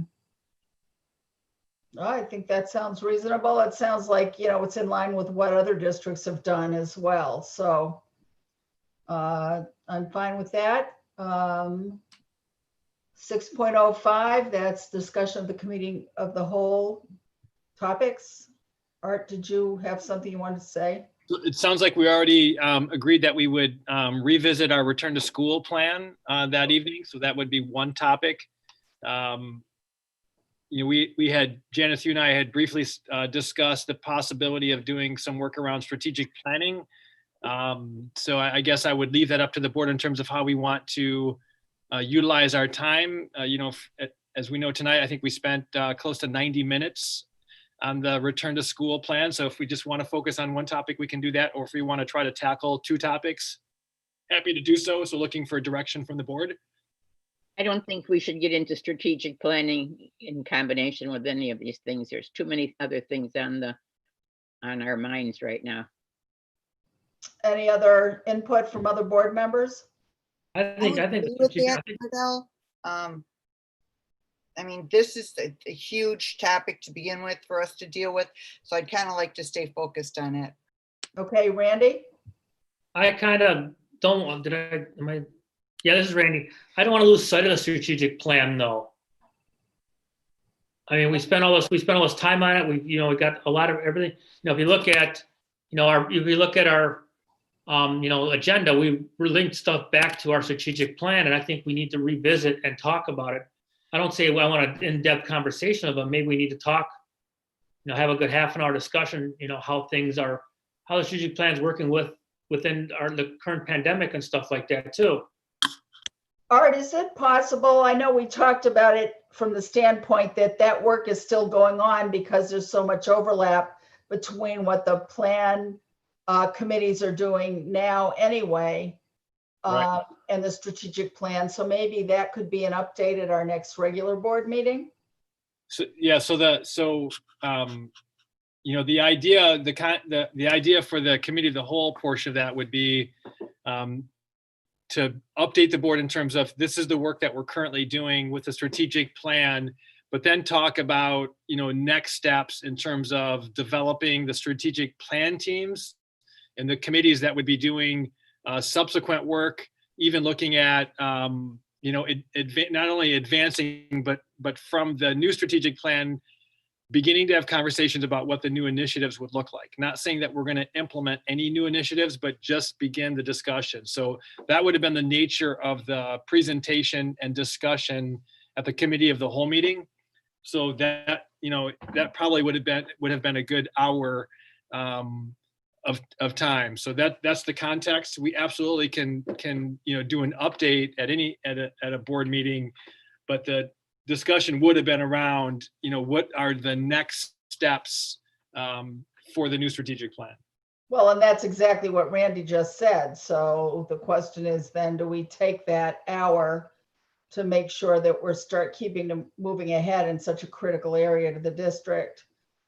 Or do we just commit strictly to the reopening? Let's make our plans good and sound and solid as far as the reopening and these also these projects at the schools and so forth. Concentrate on that for the meeting of the whole, and let's talk about strategic planning at a regular board meeting. But keep in mind, Mardell, that we're not going to have a whole hour that we can set aside for a regular board meeting to necessarily be able to take care of that. As long as this, because we haven't even gotten to the regular agenda yet. We haven't even gotten to consent agenda, so think about it.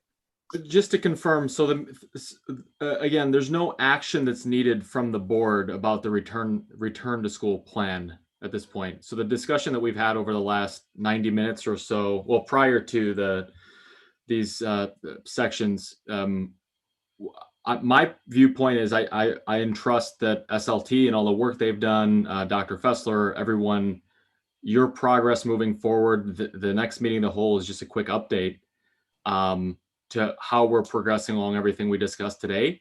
And then if we do decide to tackle the strategic plan, then we should do that and keep moving forward under the assumption that Q2 in November, when we'll be back in school in some way, shape, or form. Yeah, that in theory, that was very articulate and well said. In reality, I think we all know that we like to have conversations around most of the things that we include in our updates. So I would anticipate that we can certainly provide an update with the return to school, but I would assume that board members will have questions and will be seeking clarity. Am I correct in my assumption? I see Robert. No, we don't want any clarity. I do think I personally would prefer to do something about the strategic plan and at least have a beginning discussion about that, because it is so critical to move that ahead. So we can do that. I think we're prepared for both already. So we can build on the return to school presentation from tonight, update that, and then we've already been working on the presentation slides for the strategic plan. So we've got a pretty good jump. So we can be prepared for both, and we can adjust as necessary that evening. Okay, that makes sense. So if we take too long on a reopening plan, we can put it off for another meeting. Yeah, we can jump into the strategic plan and then perhaps complete the conversation at the next board meeting. Everybody good with that? Do I see any thumbs up? Okay, I see several. Aye. I see a lot. Okay, it's a go. Thank you. Okay, so now we're up to the consent agenda. Do we have a motion to approve the consent agenda?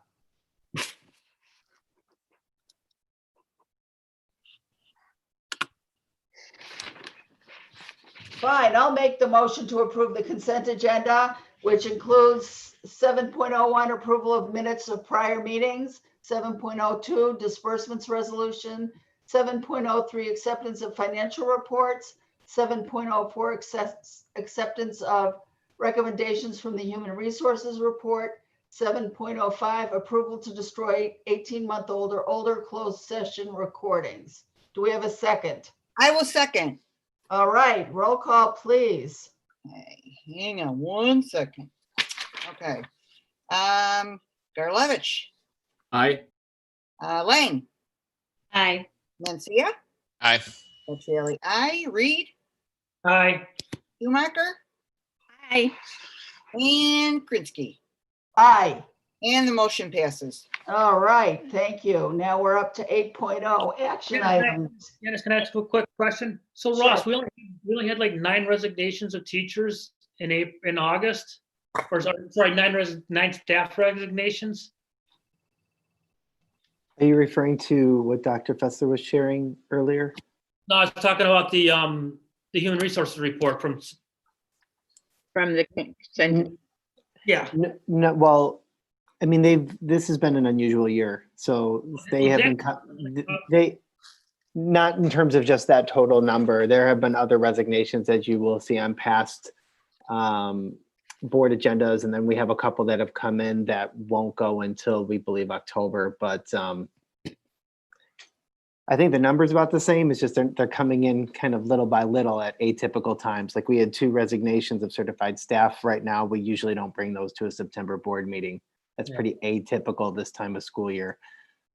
Well, because I was just saying, you know, I've read stories about the amount some other districts are really struggling with the amount of a large volume of resignations, and that just kind of goes to show you that how dedicated our staff is to, you know, being part of the district and, you know, helping our students, doing what's best for the students. So I looked at it as a positive. Yes, in that regard, no, our numbers aren't much higher than they normally would be. Our staff is doing a tremendous job. And I just had a very quick question as well, Ross, because I was just impressed at how quickly you and Dr. Fessler and the team responded at Brentwood when we had the unexpected loss of Mrs. Lang. And I was just wondering if you had any updates related to that, of how the staff is doing, how the students have responded to a new teacher. Yes, it's obviously an incredibly sad moment when a staff member leaves us. Miss Lang had a 17-year career. She started with us in 2002 as an ESP at Brentwood. And I think she taught every grade at Brentwood except 2nd grade. But that community is as strong as they come in District 59. And we had numerous staff members step up and say, whatever you need. And we utilized one of the instructional coaches in the building who was already connected to some of those students and stepped in as an immediate support. Then the instruction department, Maureen and myself, the principal of multiple buildings, talked about a plan for at least the next month, you know, because we do know that this is also an atypical environment. We don't necessarily know exactly what our needs would be as if it were a typical year. So that coach is going to be covering that class for this month, but we also strategically have certain coaching assignments in certain buildings based on how many staff they have there. So we moved another coach from another building that had multiple coaches, and we moved that coach over to Brentwood. That coach has had experience at Brentwood. So we were really trying to find the most efficient, effective way where we already had relationships established that we could rally to support staff so that in turn we could support students. And so I commend those staff members, and we will revisit in a month just about conference time. We don't have a hard and set date, but about that conference time, what are we thinking is best for everyone involved in terms of moving things forward? So that's our plan. Thank you. Okay, we're up to 8.01. Would someone like to make a motion to approve the action item? Whereas Community Consolidated School District 59 is an Illinois Municipal Retirement Fund MRF employer, and whereas it is necessary for the governing board of Community Consolidated School District 59 to appoint an authorized agent, and whereas pursuant to Section 7-135 of Illinois Pension Code, the governing board of Community Consolidated School District 59 delegates the following powers and duties to its authorized agent. 1, to file petition for nominations of an executive trustee of IMRF, and 2, to cast a ballot for election of an executive trustee of IMRF. Now therefore be it resolved that Ron O'Connor, Assistant Superintendent of Business Services /CSBO, is hereby appointed authorized agent for Community Consolidated School District 59. Do we have a second? I'll second. Oh, cool. Wait, somebody else? Oh, that's you. Robert? Sure, I'll second that one. Okay, got it. Roll call. Let's see. Lang? Aye. Nancia? Aye. Latrelli, aye. Reed? Aye. Schumacher? Happily, aye. Krinsky? Aye. Garlevich? Aye. And the motion passes. All right, you guys are really in a groove. Congrats, Ron. Yep. Okay. Here's our latest new bulldog on the team, but it won't help him in this case, but okay. I mean, I don't think you can boss IMRF around. Okay, now we're up to 9.0 special interest topics. Since the last report to the Board of Education, we have received and completed 3 FOIA requests, and a special thank you to Mrs. Cindy Pullen. Little throwback to her. She helped us with 2 of those FOIAs in particular. So thank you to Cindy, and we are in good shape. Okay, great. Thank you, Cindy. Now we're up to new and continuing business and announcements. I have one announcement or an update. We have a signed contract with School Exec Connect, and Ron O'Connor and I received the bill, and Ron will be paying it so that our work with them can proceed. And I think Cindy Pullen might need to inform you as to who has to provide her with feedback for different meetings. Cindy, are you still there? Yes, I'm still here. I sent some emails out, so just check your email and you can respond to me. Thank you. All right, thanks, Cindy. Yeah, because we need to set that up, and we also want to set up the board self-evaluation, which won't take place until much later in the year, but into 2021. But she's already booking up Dee Molinari, so we need to get on her calendar now for May or June.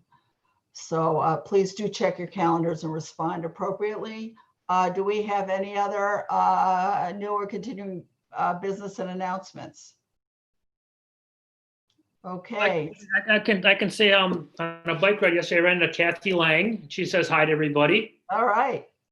Awesome. She's doing well. She's doing well. She's actually moved. So Yeah. I try to get her to help on the district education foundation, but she doesn't think she's gonna be able to have the time. Well, we're gonna have to work on her harder, I guess. I'm starting on it. I'm working on it. Thanks, Randy. Any other new and continuing business and announcements? Okay, seeing none, reports of the Board of Education. Okay, let's keep moving on because it's late. Reports of the superintendent's team. We have no additional reports. What a surprise there. Okay, well, yep, and Mardell's clapping, and I also agree with her. Thank you for a really good meeting, and we need a motion to adjourn. I move that we adjourn the regular meeting. I was going to say, don't hurry up and, end the meeting or anything. Okay, we need roll call now, please. There's our second. We don't need a second for an adjournment. Hang on. Okay, so, God, what time is it? Late. 10:27. 10:20. Thank you so much. And Mardell. And let's do this fast. Okay. Where am I? Mancia. Aye. Petrielli. Aye. Reed. Aye. Schumacher. Aye. Krinsky. Aye. Gerlevich. Aye. And Lang. Hi. And the motion passes, and it's still my birthday. Woohoo! 90 minutes to celebrate. Yeah. Everyone meet at the Red Lobster for Patty's birthday. Happy birthday.